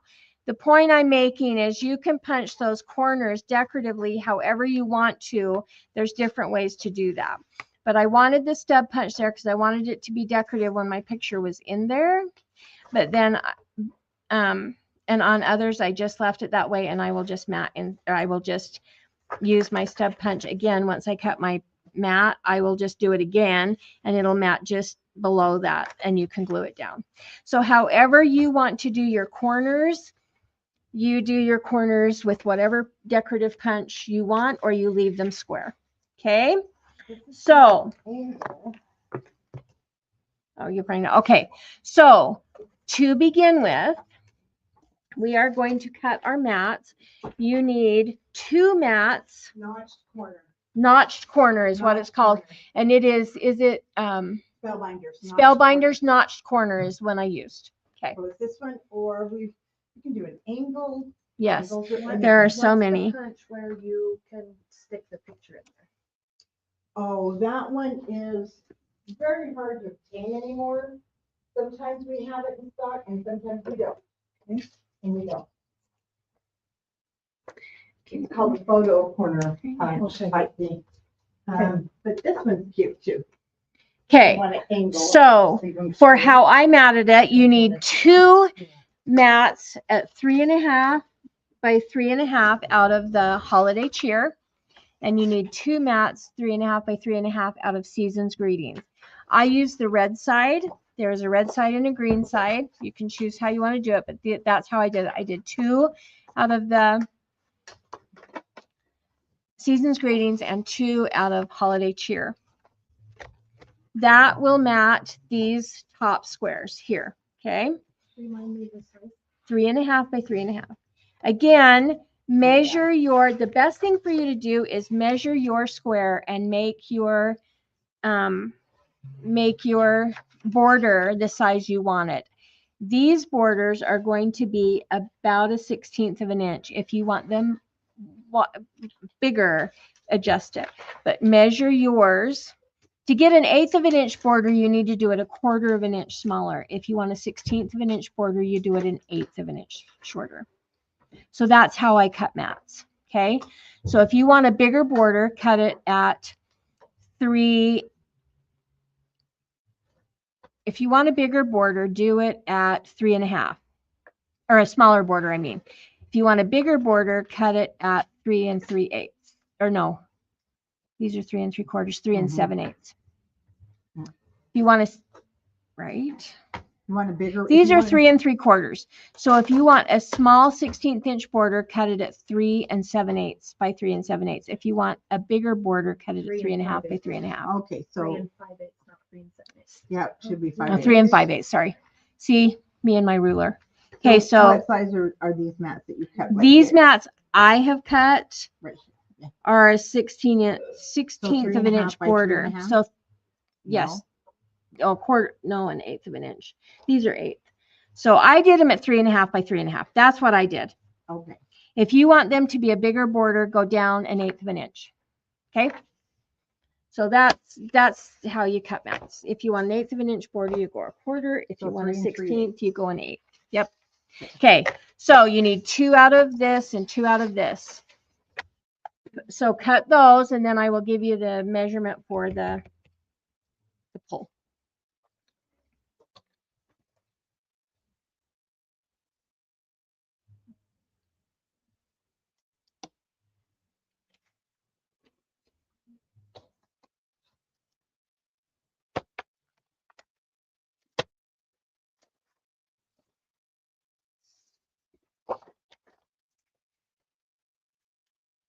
And again, if you want to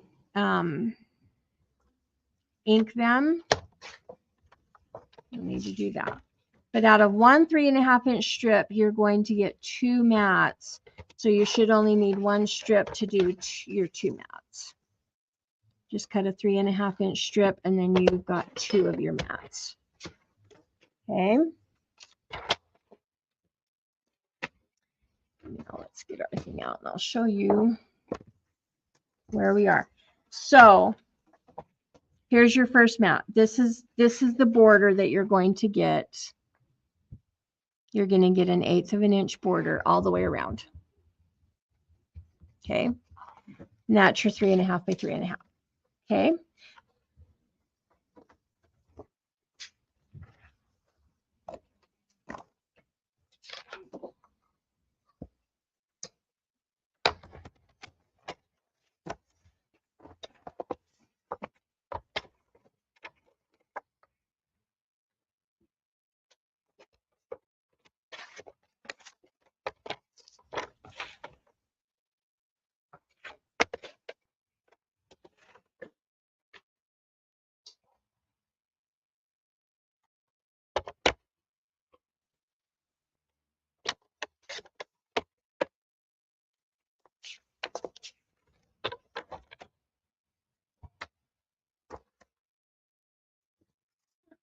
Oh,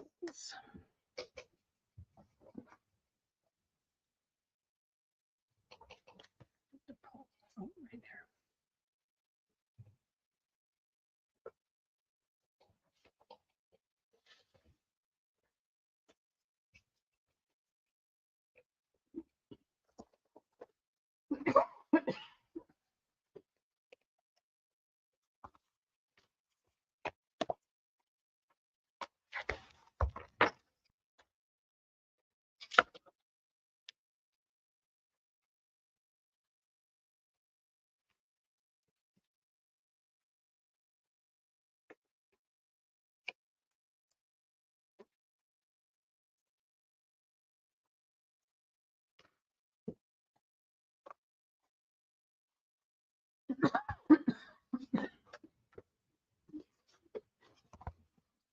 The mats for your poles are 2 5/8 by 3 5/8.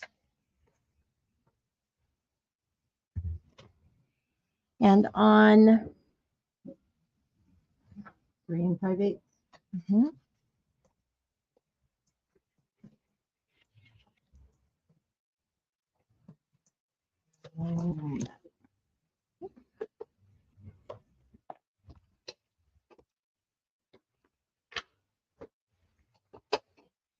and on my poles, the way I did my poles,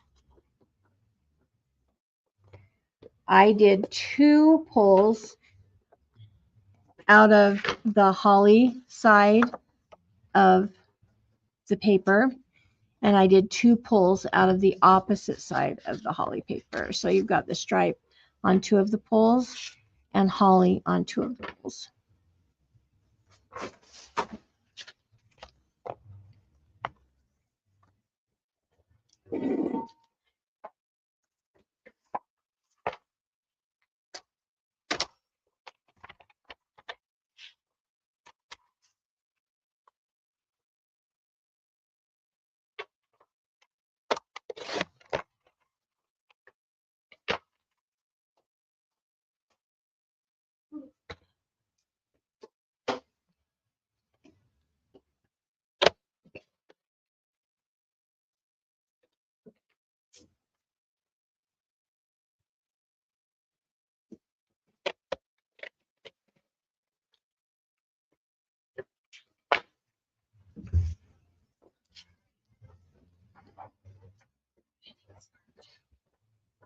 Brenda, Mhm. can I take this out? Please? Yes, that would be great. Thanks, dear. Thank you. Appreciate it.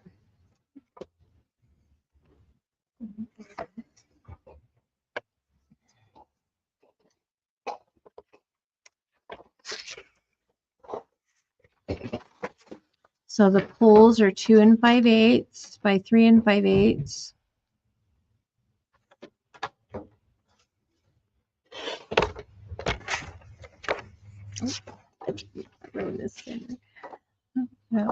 That took skill.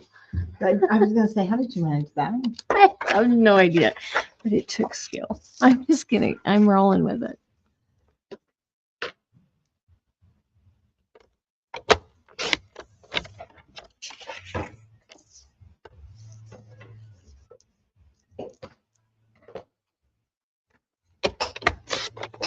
Okay.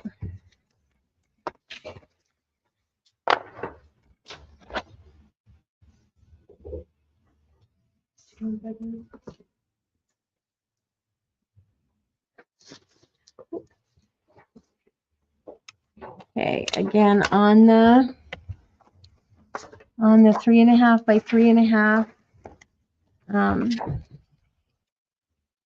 mats, I used my stub punch on the corners.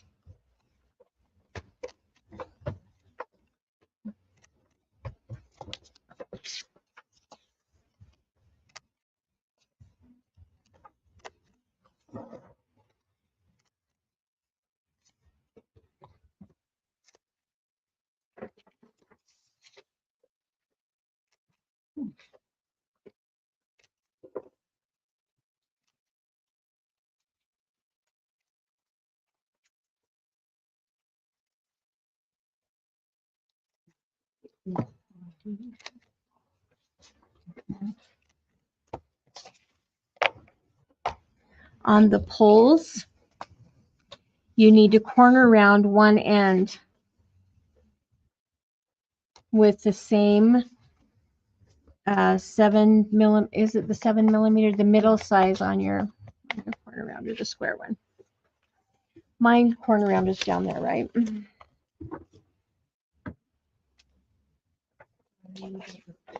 That's right, I believe. Yeah.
Will you hand me that corner round? It's right there by you.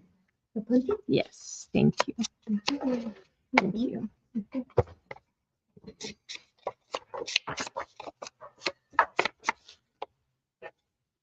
Oh, no, it's the one with the round corner.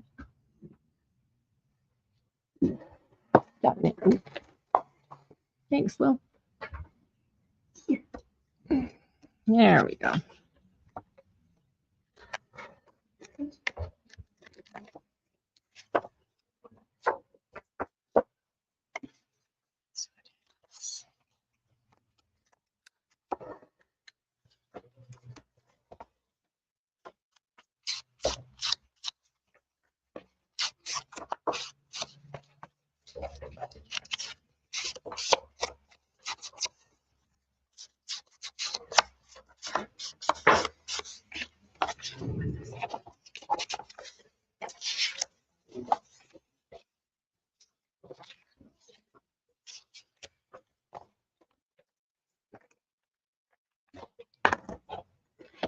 Okay, so once you have those cut and punched, your corners, your things the way you want it.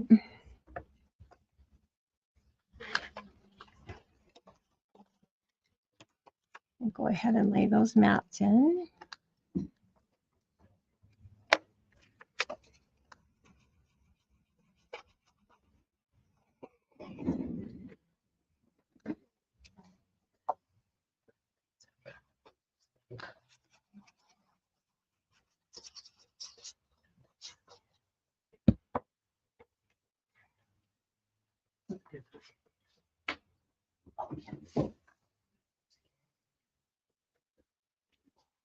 Which one is it on this one? The 7mm. 7mm. Yep, it's your middle, the middle one.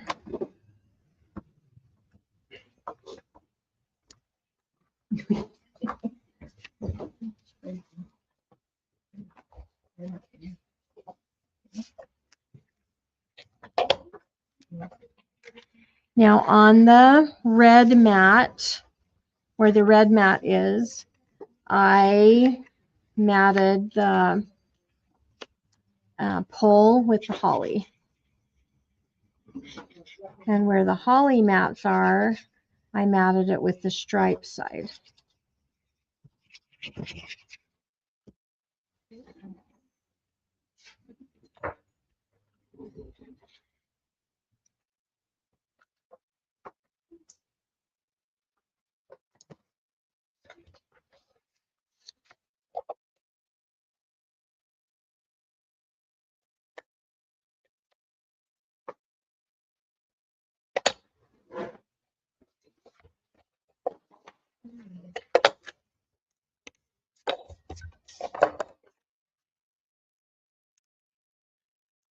And keep in mind that you want to mat both sides of your pole, because you will see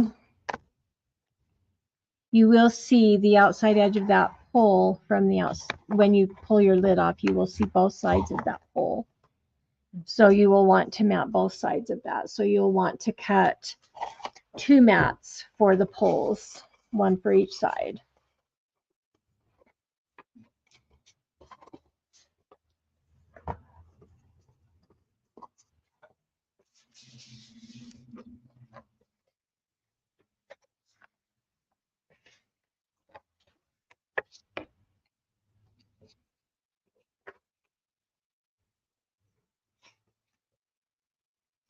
So on my box, I matted it so that my red mats were across from each other. And as I go around the box, I make sure that the mats, as you turn your mailbox, I want the mats, because it's directional, so you want it to be so that the top of it is facing you as you go around. So, for instance, see how my red mat is matted this way right here? I'm going to flip it around so that the Merry Christmas now is opposite of this side, but when I'm looking at the side of my box, I'm reading Merry Christmas right. So if you've got directional paper, you want to make sure that when you turn your box, your direction is facing you the right way.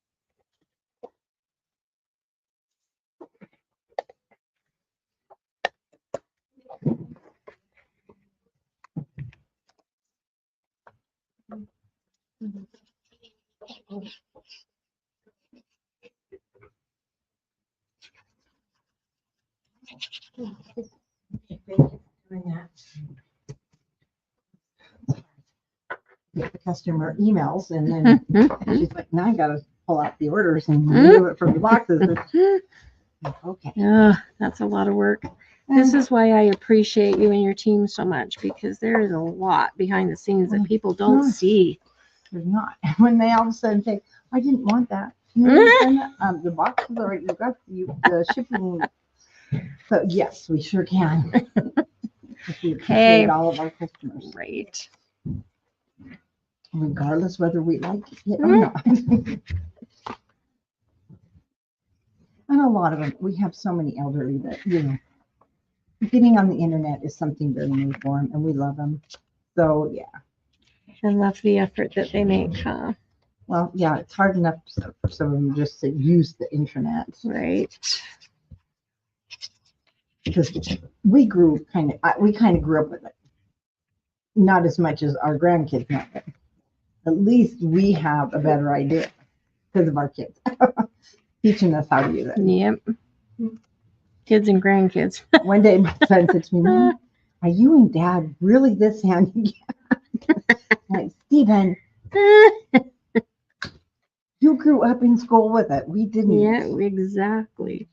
He's always giving us up time. But I now I have- can do things better than him.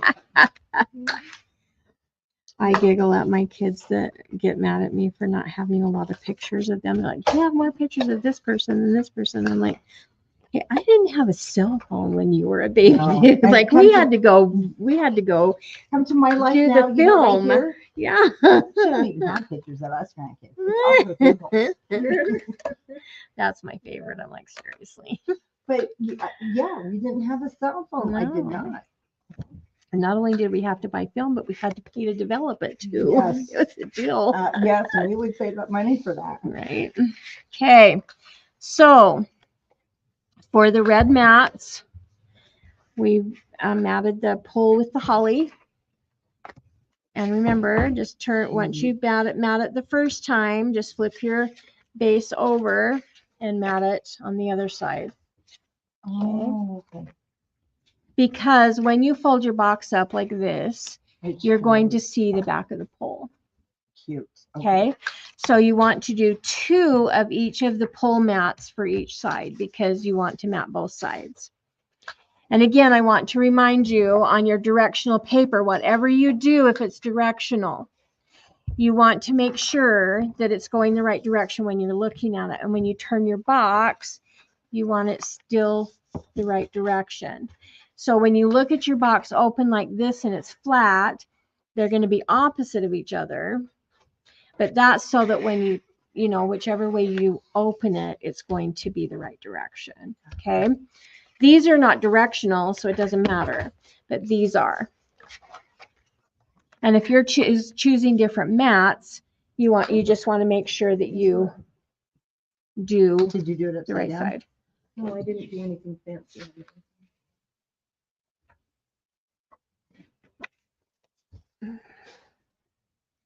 Is it square? I'm not fancy at all. Did my punch make it so? Your punch has the writing on the side. It's right. Oh yeah, no, it's been here. No, it's right there. And then I do have Yeah. a corner one and Okay. angle. Yeah. Okay.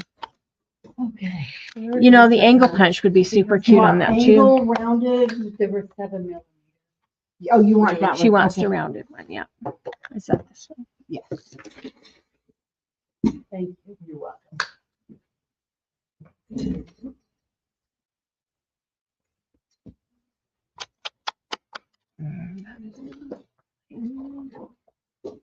Tomorrow's going to be a breeze. Right. The lid and the top and I pages. was hoping to get to the lid today, but if we don't, we don't. We just deal with it. Mine. This is the last we do on here, and then we work on the lid. So Oh. I think you'll get the lid done. and then that way we only have the Pages on the inside. yes Very cool. on the side.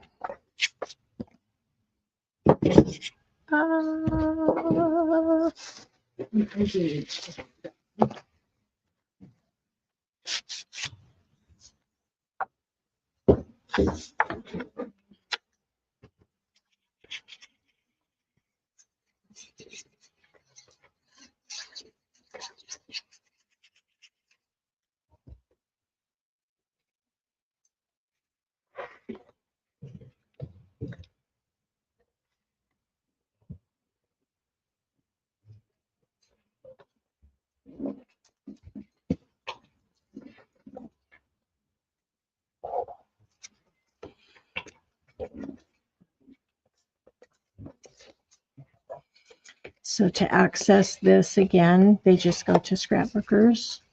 Yes, On the- or our YouTube, yeah, Or it's right YouTube, there on okay. the YouTube channel. Okay.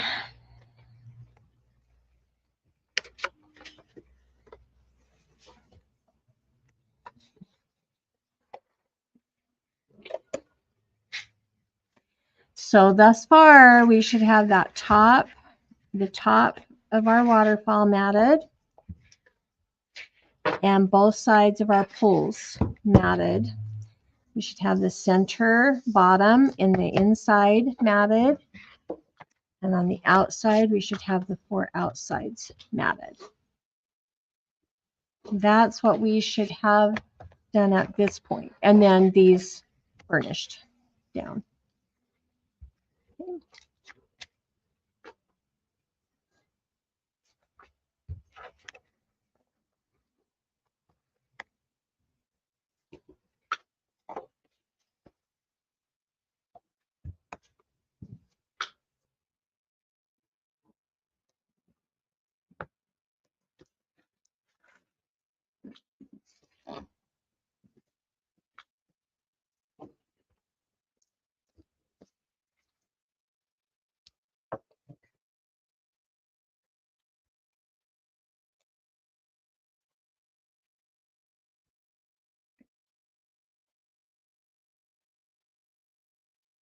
And then we will set that aside to dry.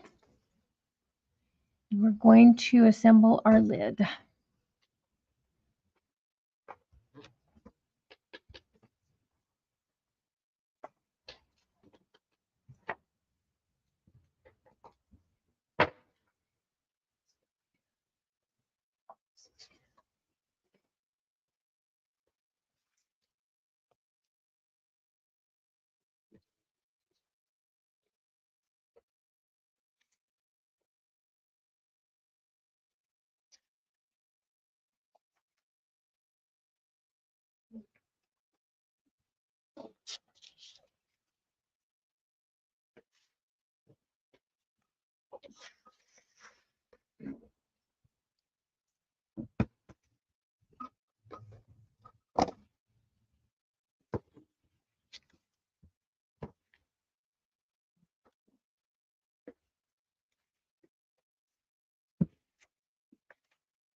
Is that your 7 5/8 of an inch piece? Yes. Okay.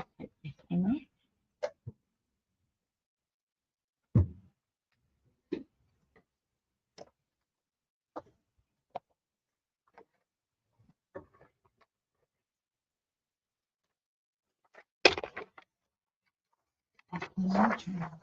What's that? Just will have it typed up. Is it 1 turn off? No, it's Okay. 1 3/4. This the scoring. Oh, This scoring. okay. I just want. Is that what you're after? Yeah, I just want to have it typed up so when you tell them. And then it shows up on the screen for them.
The quietest group we've ever had. Right?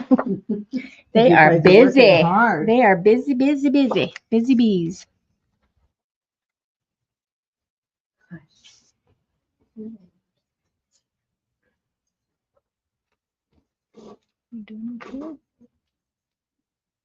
Yeah, they're just matting, so. And that you can go back and do any time, yeah. The next piece that we are going to be using is our lid piece, which is our square that is cut at 7 5/8 by 7 5/8. So if you want to find that and get out your scoreboard.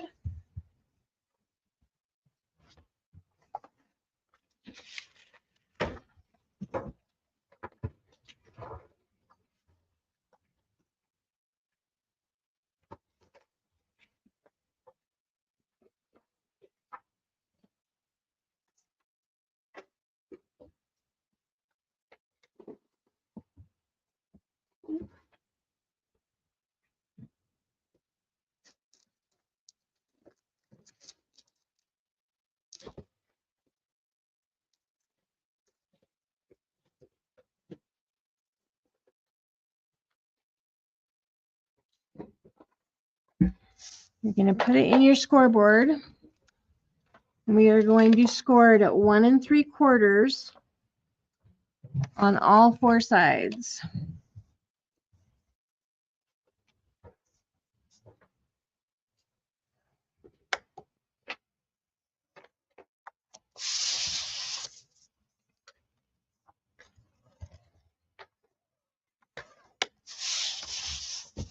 So scored at 1 3/4, turn it a quarter of a turn.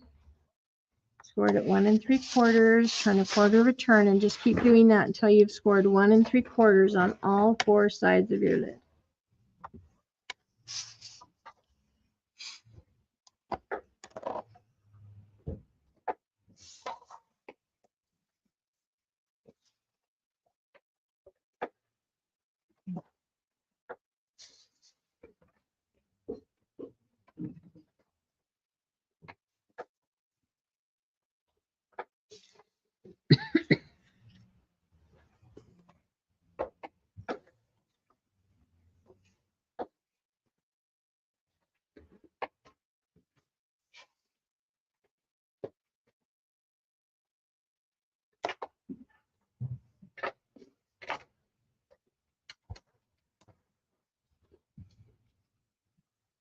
Okay, then we are going to do some cutting.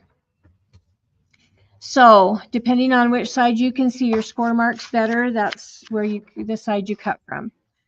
Okay, so on one side, we are going to cut up the score just to the next score. So we're just going to go as far as the score line, but we are going to keep. Let me turn this over.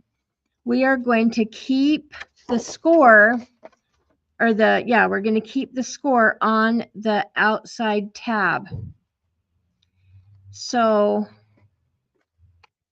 you're going to cut up to that first score, but you're going to keep the score on this little tab.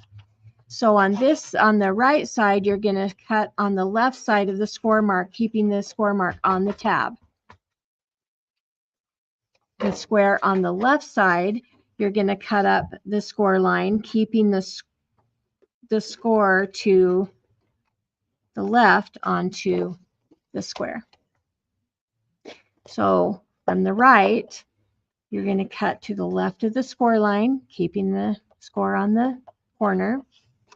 On the left side, you're going to cut up the right side of the score line, keeping the score on the tab.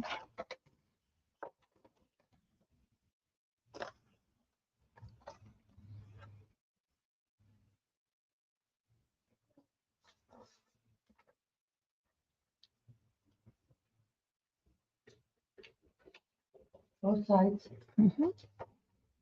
So yes, so we're doing this long side first. So once you have cut those 2 tabs, you're going to take a little pie section. We're going to miter the tab to the inside. So this is what you're going to have. Now I flip my paper over when I cut the pie out of the other side because it's easier for me to see. So I just flip my paper over, but I'm working on the same tab and I just take another little pie piece. So this is what you're going to have. Okay. So now on this side, we're going to take the pie piece out.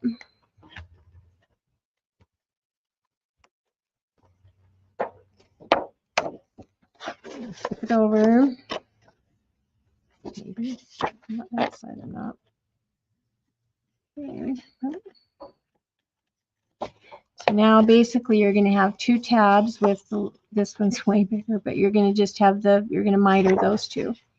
You're going to flip it over. So you've got this long side that we just cut the tabs on. Now you're going to go to this opposite side. You're not going to go to these two sides. You're going to go to the opposite side. Okay, and you're going to do the same thing.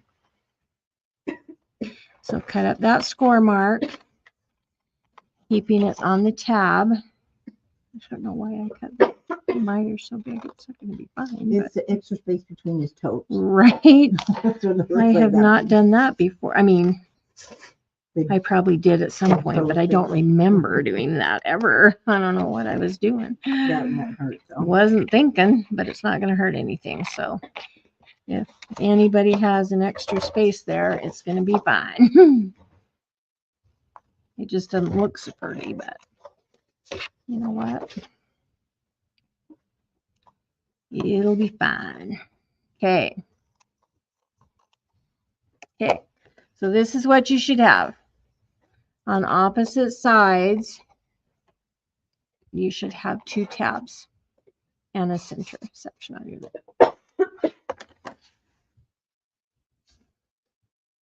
Like a stormtrooper. Like a stormtrooper. No, what are their ships? It's not a stormtrooper. The stormtroopers are the ones that It's are the spaceship, marching, yeah, right? It's a the- spaceship, but I don't remember what it's called. Yep. Yep, if he hadn't said Okay. anything, we would have. It's a starship. or Okay, so something. now burnish all of your sides and your tabs. I'm not sure. Making sure that you're in a straight line. If you're not, adjust your miters.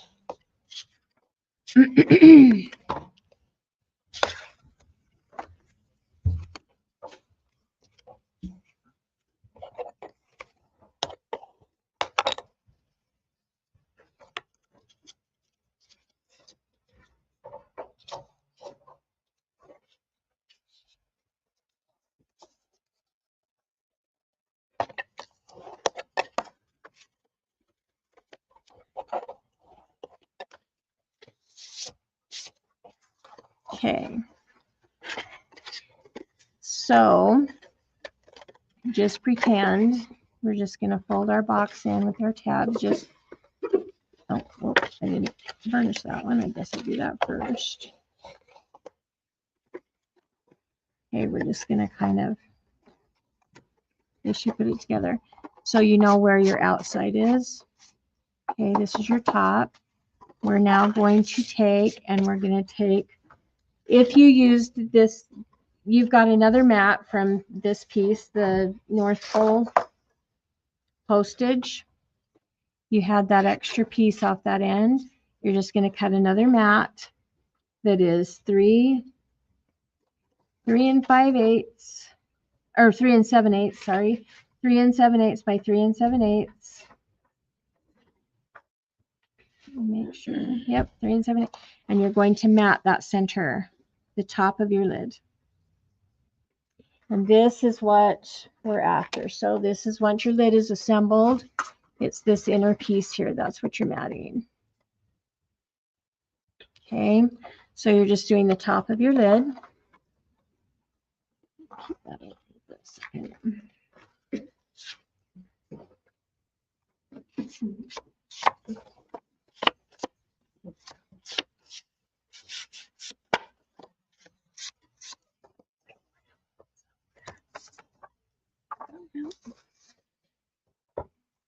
Okay.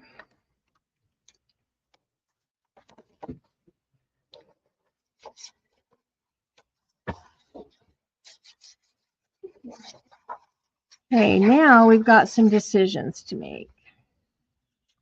I'm going to show you, once you get this matted, we'll wait for just a second, let you catch up, and then we'll show you what I'm talking about. You awake? Oh, I'm intently watching. Oh, hi, girls. Thank you. I had to kick him out. Okay, we'll see you tomorrow. See you later. Did you get the Christmas trees all put up? Funny.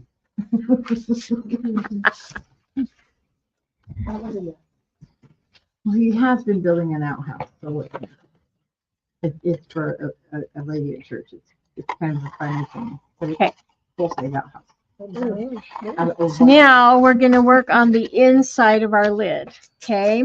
Now I want to show you a couple of things here. This is where you have a decision to make, which will determine how you do the inside of your lid. Okay. So in the sample that Tamara showed on her live, the flip book is on the inside of the lid. Okay. So you can flip through your photos this way.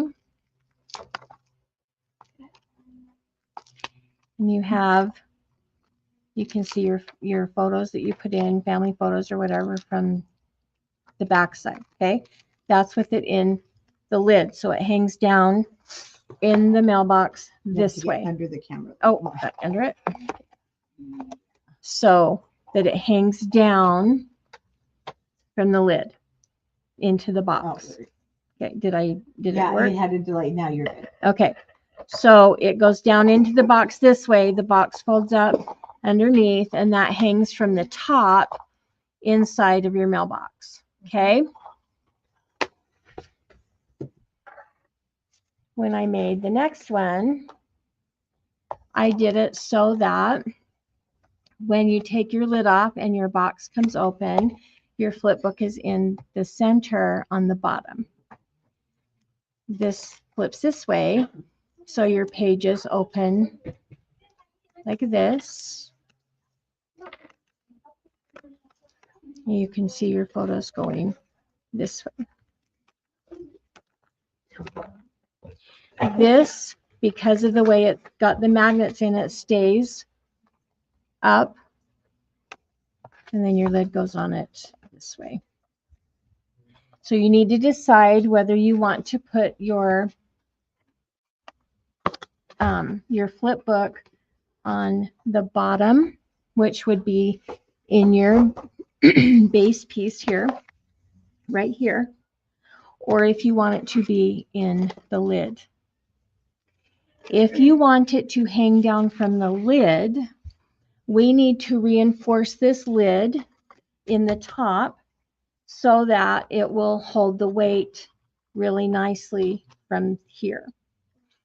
So what I did was I used my extra piece of chipboard, and I cut the chipboard to be 3 3/4. No, let's see, 3 7/8 by 3 7/8. Okay, so you can just take your extra piece of chipboard and cut it 3 7/8 by 3 7/8. Then you're going to mat that chipboard piece, and then you're going to glue the chipboard piece down into the top of the lid. Okay. Now, if you choose to do it that way, make sure that you have an 1/8 of an inch border all the way around, because your sides of your box needs to go up inside of that. You don't want it to bind. Okay. So when you lay your mat in there and glue it in, you need to make sure that you have that 1/8 of an inch border around there. It's important that you have it centered as good as you can. Okay.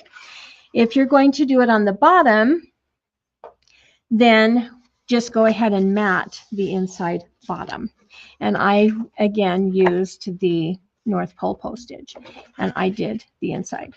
So again, if you're going to do it on the bottom, which means we're going to glue the hinge and the flip book on the bottom on this piece, just go ahead and do the mat with the red. Just glue it straight in right now on this side. If you're going to hang it from the lid, you need to cut your chipboard to the 3 7/8 by 3 7/8, and then mat the chipboard. Then glue the chipboard into this mat. Did I explain that right? Yeah, oh, yeah. Okay. Yep. So that's what we're working on right now.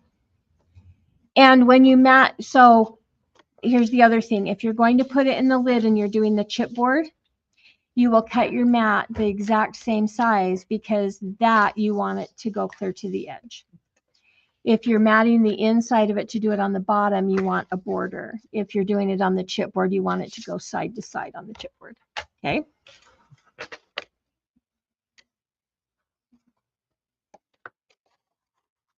So then your lid should be matted on the outside and the inside. I'm sorry, what? Oh, really? So when you get done matting, what we just talked about, the outside of the center of your lid and the inside of the center of your lid will be matted. Okay. Thank you. Okay. About that, 420. We should make it because we're going to do the outside mats here, and then we're going to mat this one and score this one, and we should be good. We'll be golden. And then we'll have this piece will be completely done, and the lid, we're going to put this piece on, and then it will be done. We just have to put the blue pin.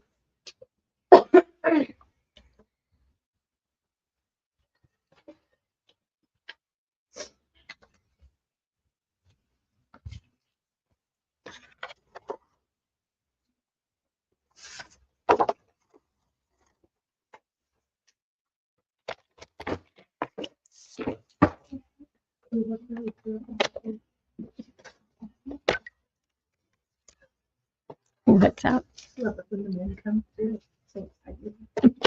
Well, yeah, and our lunch over there just relaxing. We like the guys.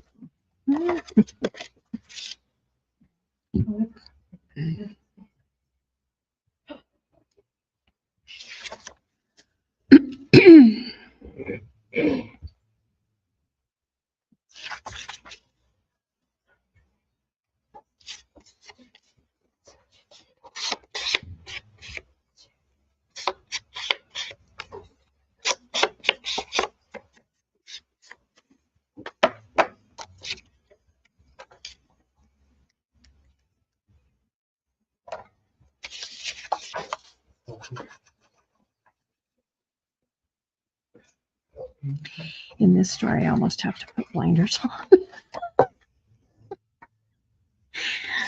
There's so much I want when I already come in here because I've already looked online and know, what's there. Yeah. So I already know, like, when I come in, like, exactly what I want. And if I don't put blinders on, like, I get, Well, like, we have more a coming in. whole Garage, bunch yeah, but more. Monday, all of the new 49 a month. Oh, really? Oh, that's awesome. Yeah, I told like, we'll do it Monday. Monday. I'll tell you that those holidays, they get you. Mm-hmm.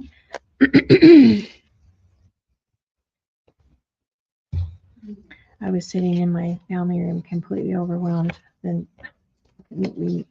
we had them already decorate our tables and everything, and the cavalry showed up, and Trish and Chris, my son and daughter-in-law, and their kids came, and I had everything ready to set out, but they helped me get all the tables set. It's like, oh, thank you. Was it your dishes that had to go in the dishwasher? Oh, I Or had did you- everything all washed. I had everything ready to roll when they came. We just had to set No, the but then tables. after they ate, you had to wash everything? No. Yes. Well, Yes. they helped. Yes. We all did. We all ganged up and washed it all. It's okay to use paper.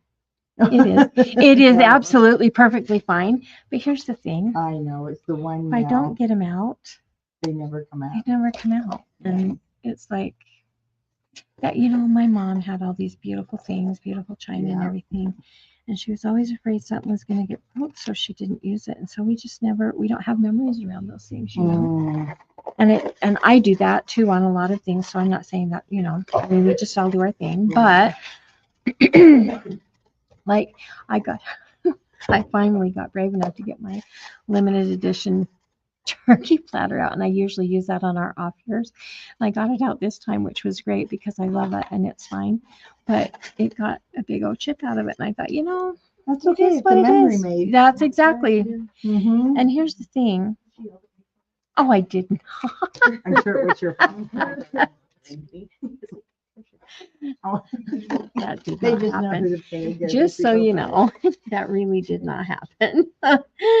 But it's like, you know, things happen and it's okay.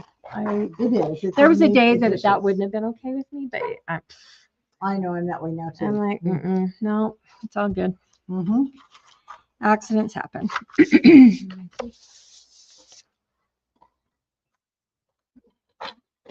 Okay, now we are going to mat the sides, and those mats are going to be 1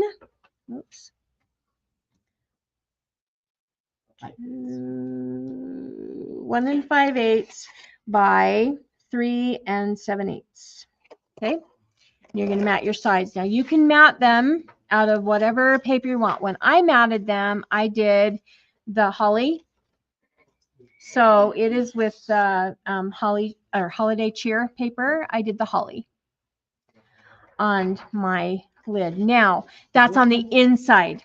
We're going to mat the outside differently. So don't do the outside yet. Okay. So on these long sides, it will be 1 5/8. Is that what I just said? 1 5/8 by 3 7/8. That's for your long sides. Okay. Your short sides are going to be 1 5/8 by, well, 3 7/8 because they're all the Square. center because it's square. Hello. Just Yeah. it's getting late. Before it was just me. Now it's getting late. Okay. So same measurements, just mat the outside or the inside. Please do not do the outside yet. Make sure because it's going to be directional. Oh, I was just waiting. This is for the pool. Oh, okay. forgot I was that gonna was- say. I forgot that. when you're That's saying- my favorite paper. So we're matting the inside sides. Actually, no, you're not, because if we do that, because we haven't glued it together yet. Please, Right. no, don't do that yet. I lied to you. You can cut your mats, but don't do that yet. Okay, for the outside, we are going to use, this is the outside of the lid. So we're going to do 2 sides with the Santa and 2 sides with the red. Again,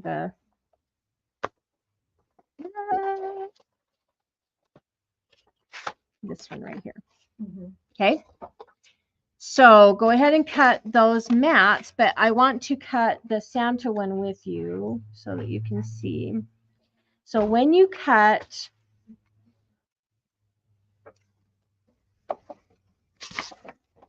okay, so the paper we're looking for is naughty or nice. And when you cut this,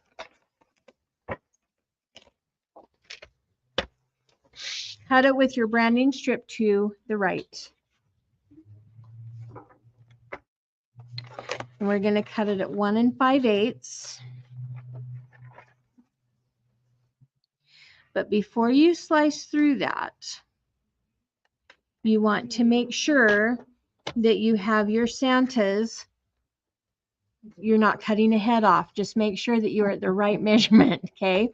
Because what we want is we want him centered on there where it says letter to Santa. Here comes Santa, and we've got all of him on there, okay? So it's important that you make sure you have the right measurement so that you get all of that in there. So what I do is I put it in there and I make sure that I have the Here Comes Santa and letters to Santa. So you might have to cut it a little more than 1 5/8 to begin with, and then trim it from the bottom to make sure that you have. This is where I'm strategically cutting this. That's what I'm going to call it, is strategically cutting. So initially I'm going to put it at 1 3/4. Actually, we're going to go to 1 7/8. And we're going to cut that. So put it at 1 7/8 and cut it. So now you for sure have this centered. Okay. So now you can cut it. Now you can start cutting it down to the 1 5/8.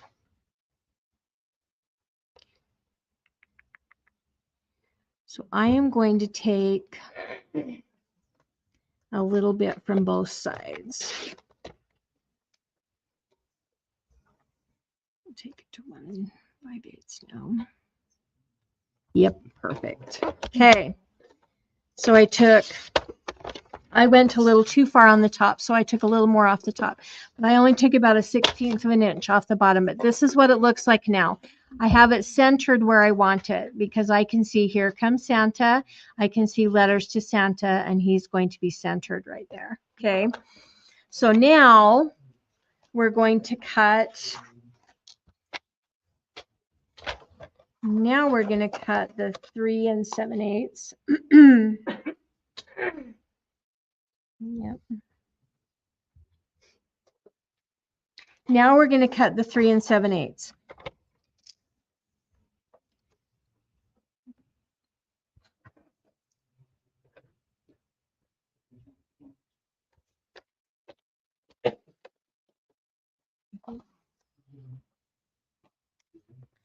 And you should have one with the Santa right in the center. And then the next one, you're going to have to trim off a little bit down to the 3 7/8. And I am trimming it from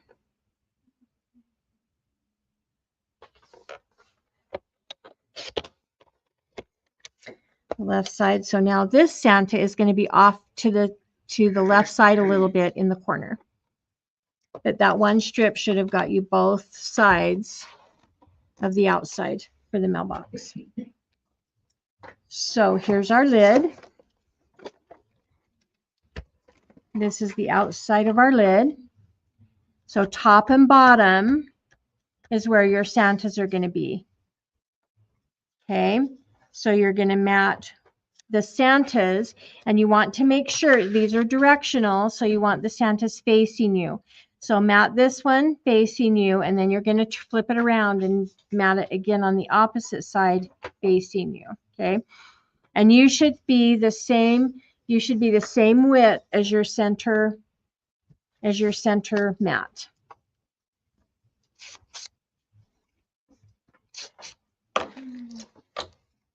Ooh.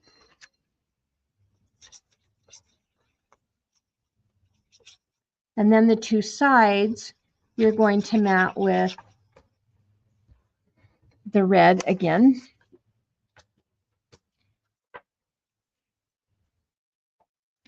Again, when you're matting this, just make sure that you're lining it up with your center mat so that it all looks cohesive there, okay? So then I'm going to flip my lid around so that when I mat this, my Santa's facing me again. We want to keep the direction of the mats going where they belong.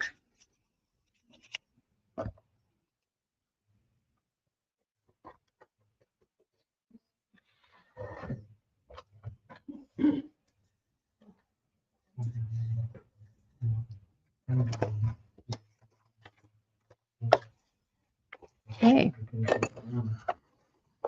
And we just have our two red mats.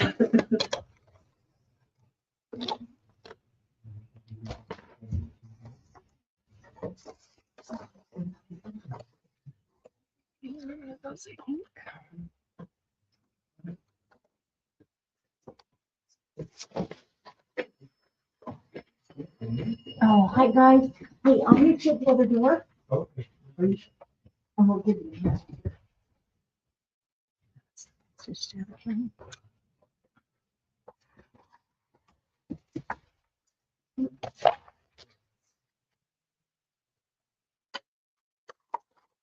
Here's my piece.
Okay, so this is what the outside of your lid should look like.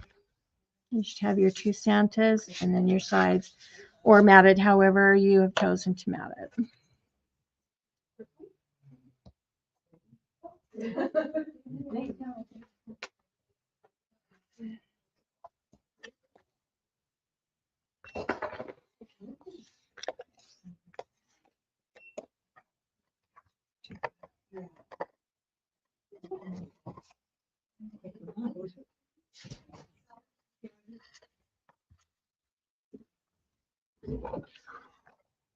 We both realized, oops, one of us better get in there. There's those poor UPS guys. I mean, he has a helper, but Okay, They work so you hard. should have it matted like this, and then you should have your inside mats cut. So if I use the holly for the inside, you can use whichever paper you want. You just need to have these 4 mats cut, and we're going to put our lid together now.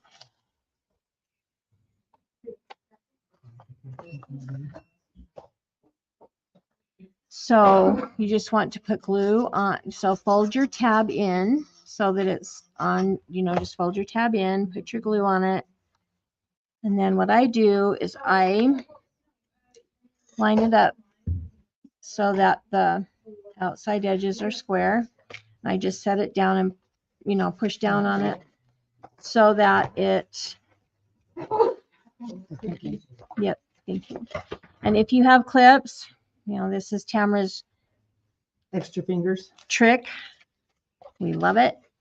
Okay, when you are putting your lids together, always make sure that your tabs are on the inside, because when you get to that last one, if it's on the outside, it is kind of tricky to get the inside. So just make sure that all of your tabs are folded in so that they're inside. Okay, and you just go all the way around. Just keep folding it in.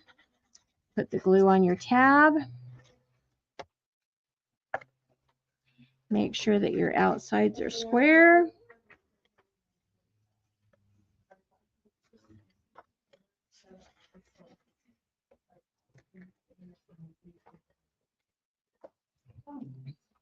And on these last two, I just glue them at the same time. That way that reminds me that I need to have it to be inside.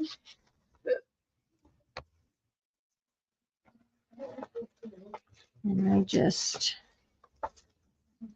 glue them at the same time.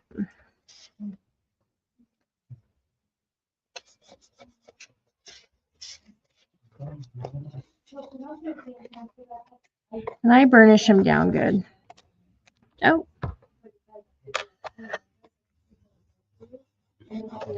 Now I will tell you, on this.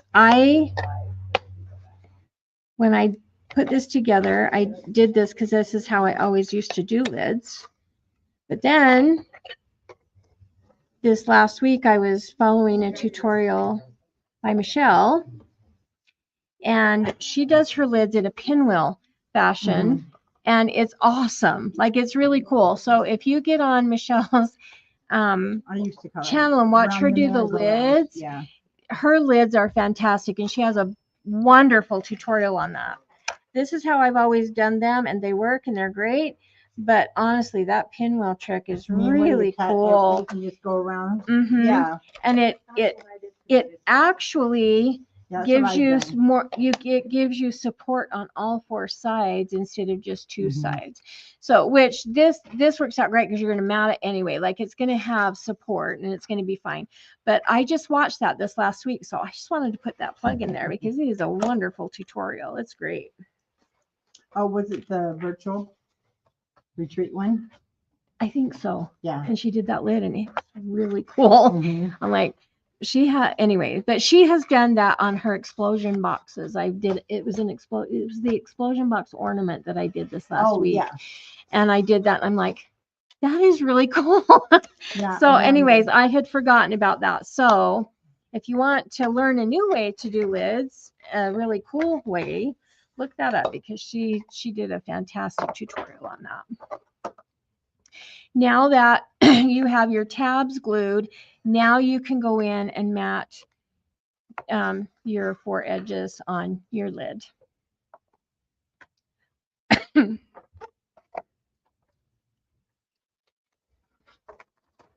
We are almost done for today.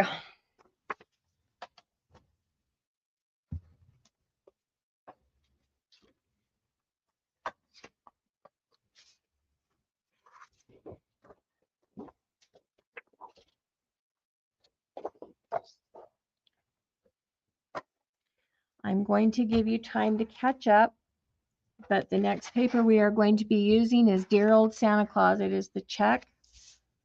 That's what we're going to cut next.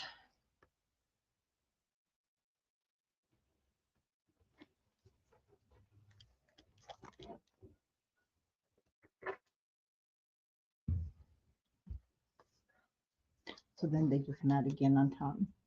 What's that? They'll mat again on top. I was wondering how that happened. Oops. Tomorrow. Why don't we do this part tomorrow? It's okay. It's okay. Well, we can do one of two things. We can cut it. Oh, you just matted at it. the top. No, you just do another matting. That's just, Yeah, we can do that. actually, that's just giving it extra support. Yep. Okay. We'll admit I that just mistake know- tomorrow. Oh I my just word. noticed that when you pull I that just get in check. a hurry. It's okay. Well, we got plenty of paper, so we can Yes, we do. do. I've got plenty to do. Oh, what time tomorrow? 11. It'll be 11 a.m. The same time, Diane, when our store opens, 11 Yep. a.m. Mountain Time.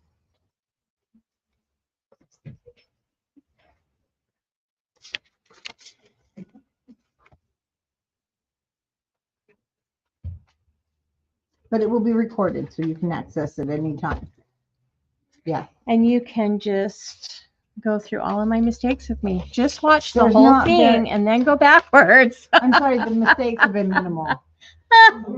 There haven't been mistakes. Oh my word. They're Me and my very ruler minimal. have not been besties today. I'm usually so much better at that, but hey, you know.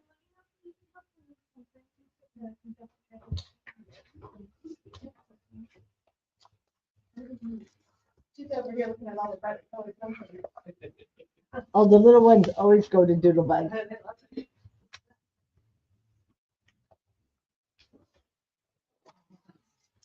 Okay.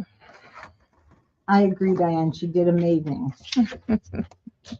Well, you are very kind. I knew there was going to be a learning curve because I have not done this like this before, but I can definitely go home and reflect on what I everything can you did. figure out. Perfect. You didn't do anything wrong. Ah, good night. Okay. So the last map that we're going to cut today is just shy of 4 inches. We're going to have the branding strip to the right. We are going to cut just shy of 4 inches.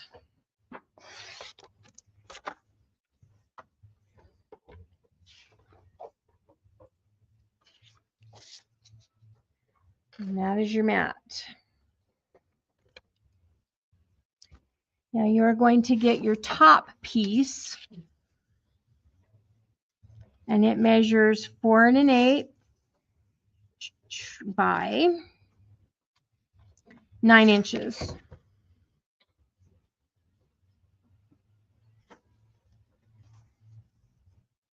And you are going to glue this down. Now on this piece, I would highly recommend doing the tape around the outside edges and gluing it. But when you glue it down, you need to center it really good. So you will have roughly, well, you will have a 1/2 inch from each side. Okay. And then you will have a 1/16 of an inch on these sides here. Okay. So 1/2 inch in on each side, 1/16 of an inch here, and get that on here. And then I will show you how to dome it. And then that will be done for today, and we'll get the rest of it done tomorrow.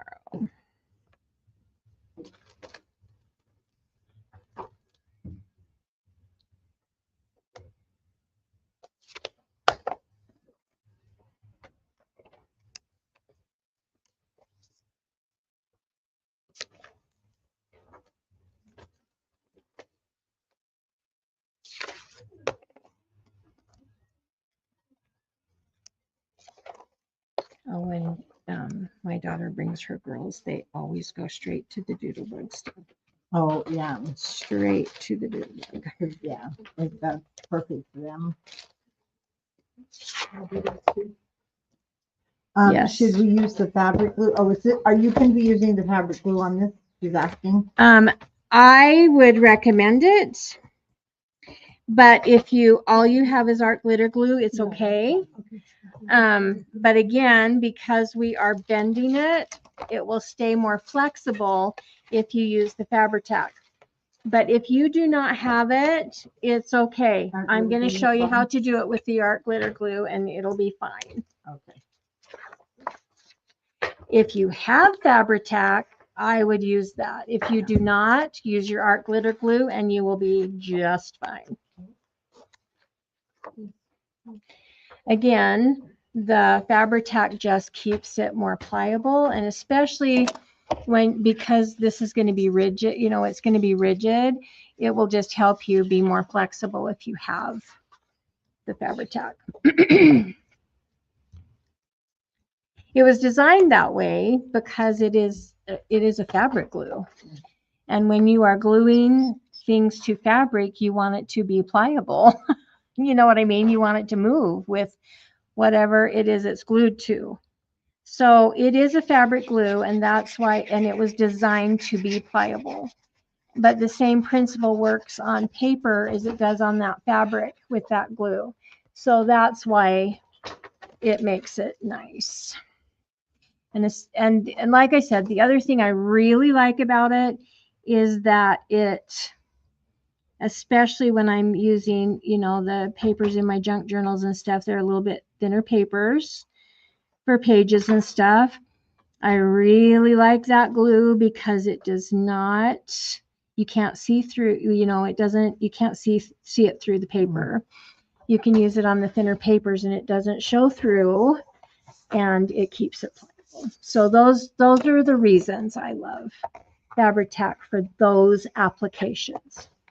But when you are doing thicker papers, especially these quality papers like Graphic 45, like Tamara's lines, like where they have substance to the paper and stuff. It is just really nice paper. It's thick, and it doesn't show through like it does on the others.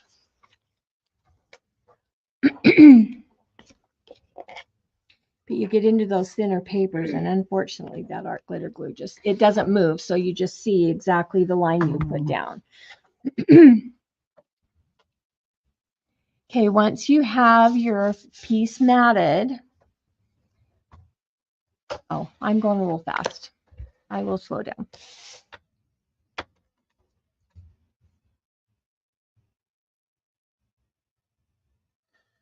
You know what? We're going to have to do it that way because you know what this is going to do? This is going to go right over the top of that. Oh, yeah. Oh my gosh.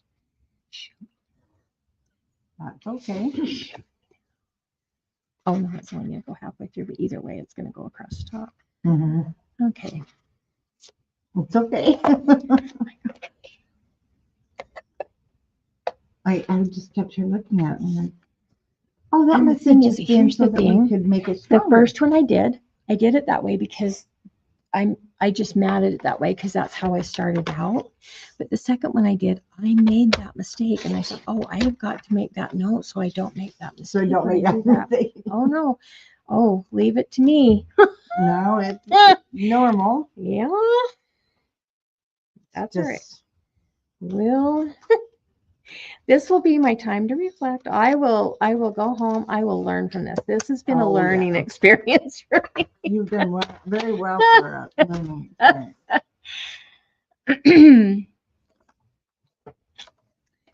I absolutely love teaching. I've done it for a long time, but I love to see people, talk to people. So it will be fun to hear what people have to say. And I'm just excited to see the projects because that's what will make it fun for me. Mm-hmm. Okay, we got it matted. Okay, so now what we're going to do, we're going to flip it Oh, to they're still doing their lid. the back side. Okay. We'll use this. Yep, yep.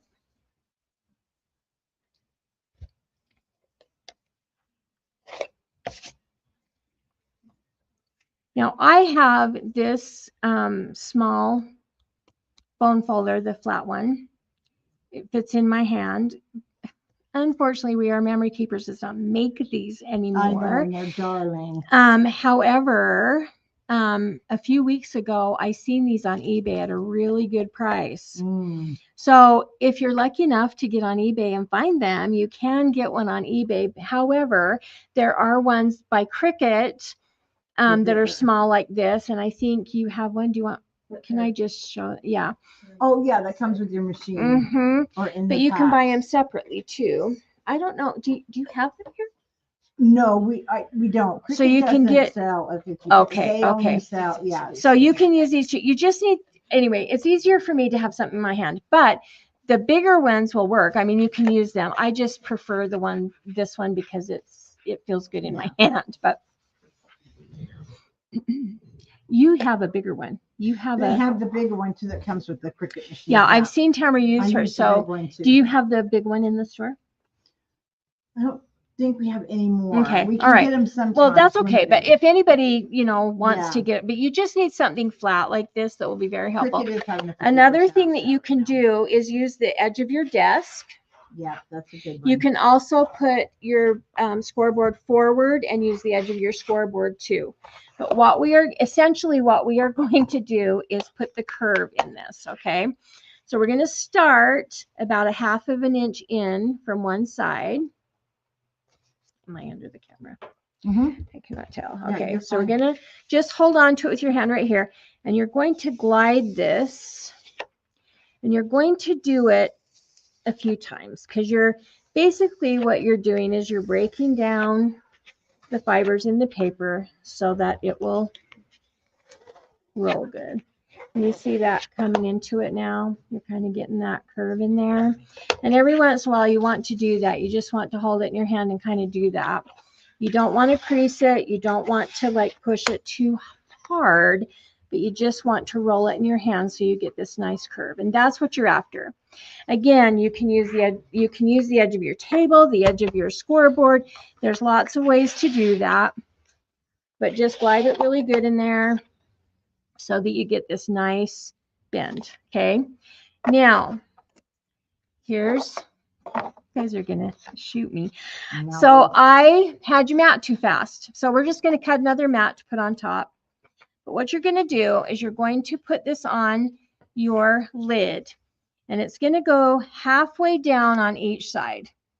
Okay, so what we're going to do is we're going to put tape and glue on each side, the short sides of your thing that you just did, and we're going to glue it down, and it's going to go halfway down, not the red side, on the Santa side, on the cute side. This is where we're going to glue that down. We're going to go halfway down on each end so that you have the top of your mailbox here. If we choose to do it on the red side, is that fine? If you choose to do it on the red side, you can do it on the red side. That works. Either way, you're going to be rematting it because it will go into your mat. And I am so sorry about that, but we will roll with it because you'll have paper to do that. Yeah, the side of the table works really well too. Now, on this Santa paper, I want you to see, this is really cool. I don't want anybody to get super nervous because these Santas, because of where we cut it when we initially started, it will cut in the same place going up. Yeah. So it is going to cut you. It is not going to be tricky to figure this out. We just have to put it back in like we did before, and it's going to cut exactly in the same spot because of the end we started on. So it's going to work out beautifully. It's going to be fine. Just listen to me justify my mistake. Well, Oh my gosh. Yes, it's a good thing, huh? Good thing for Brenda that we all are in the same boat sometimes.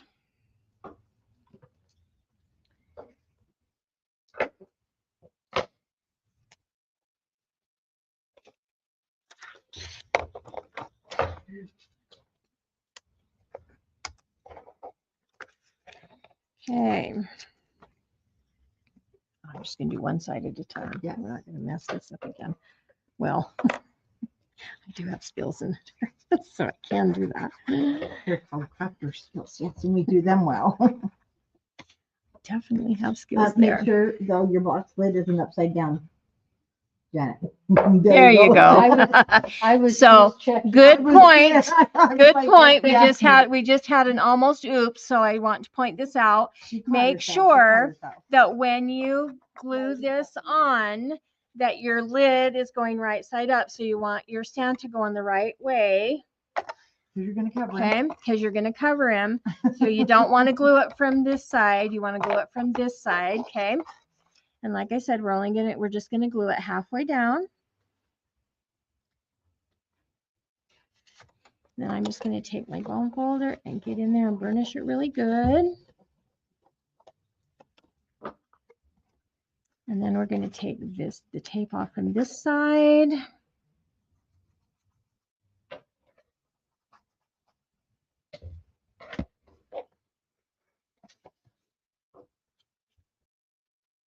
We are going to put this down. And look at this beautiful dome that we just created. Yay. And now, ladies, now you can cut this again at the 1 5/8 and just re-glue those Santas on there, and it will be perfect.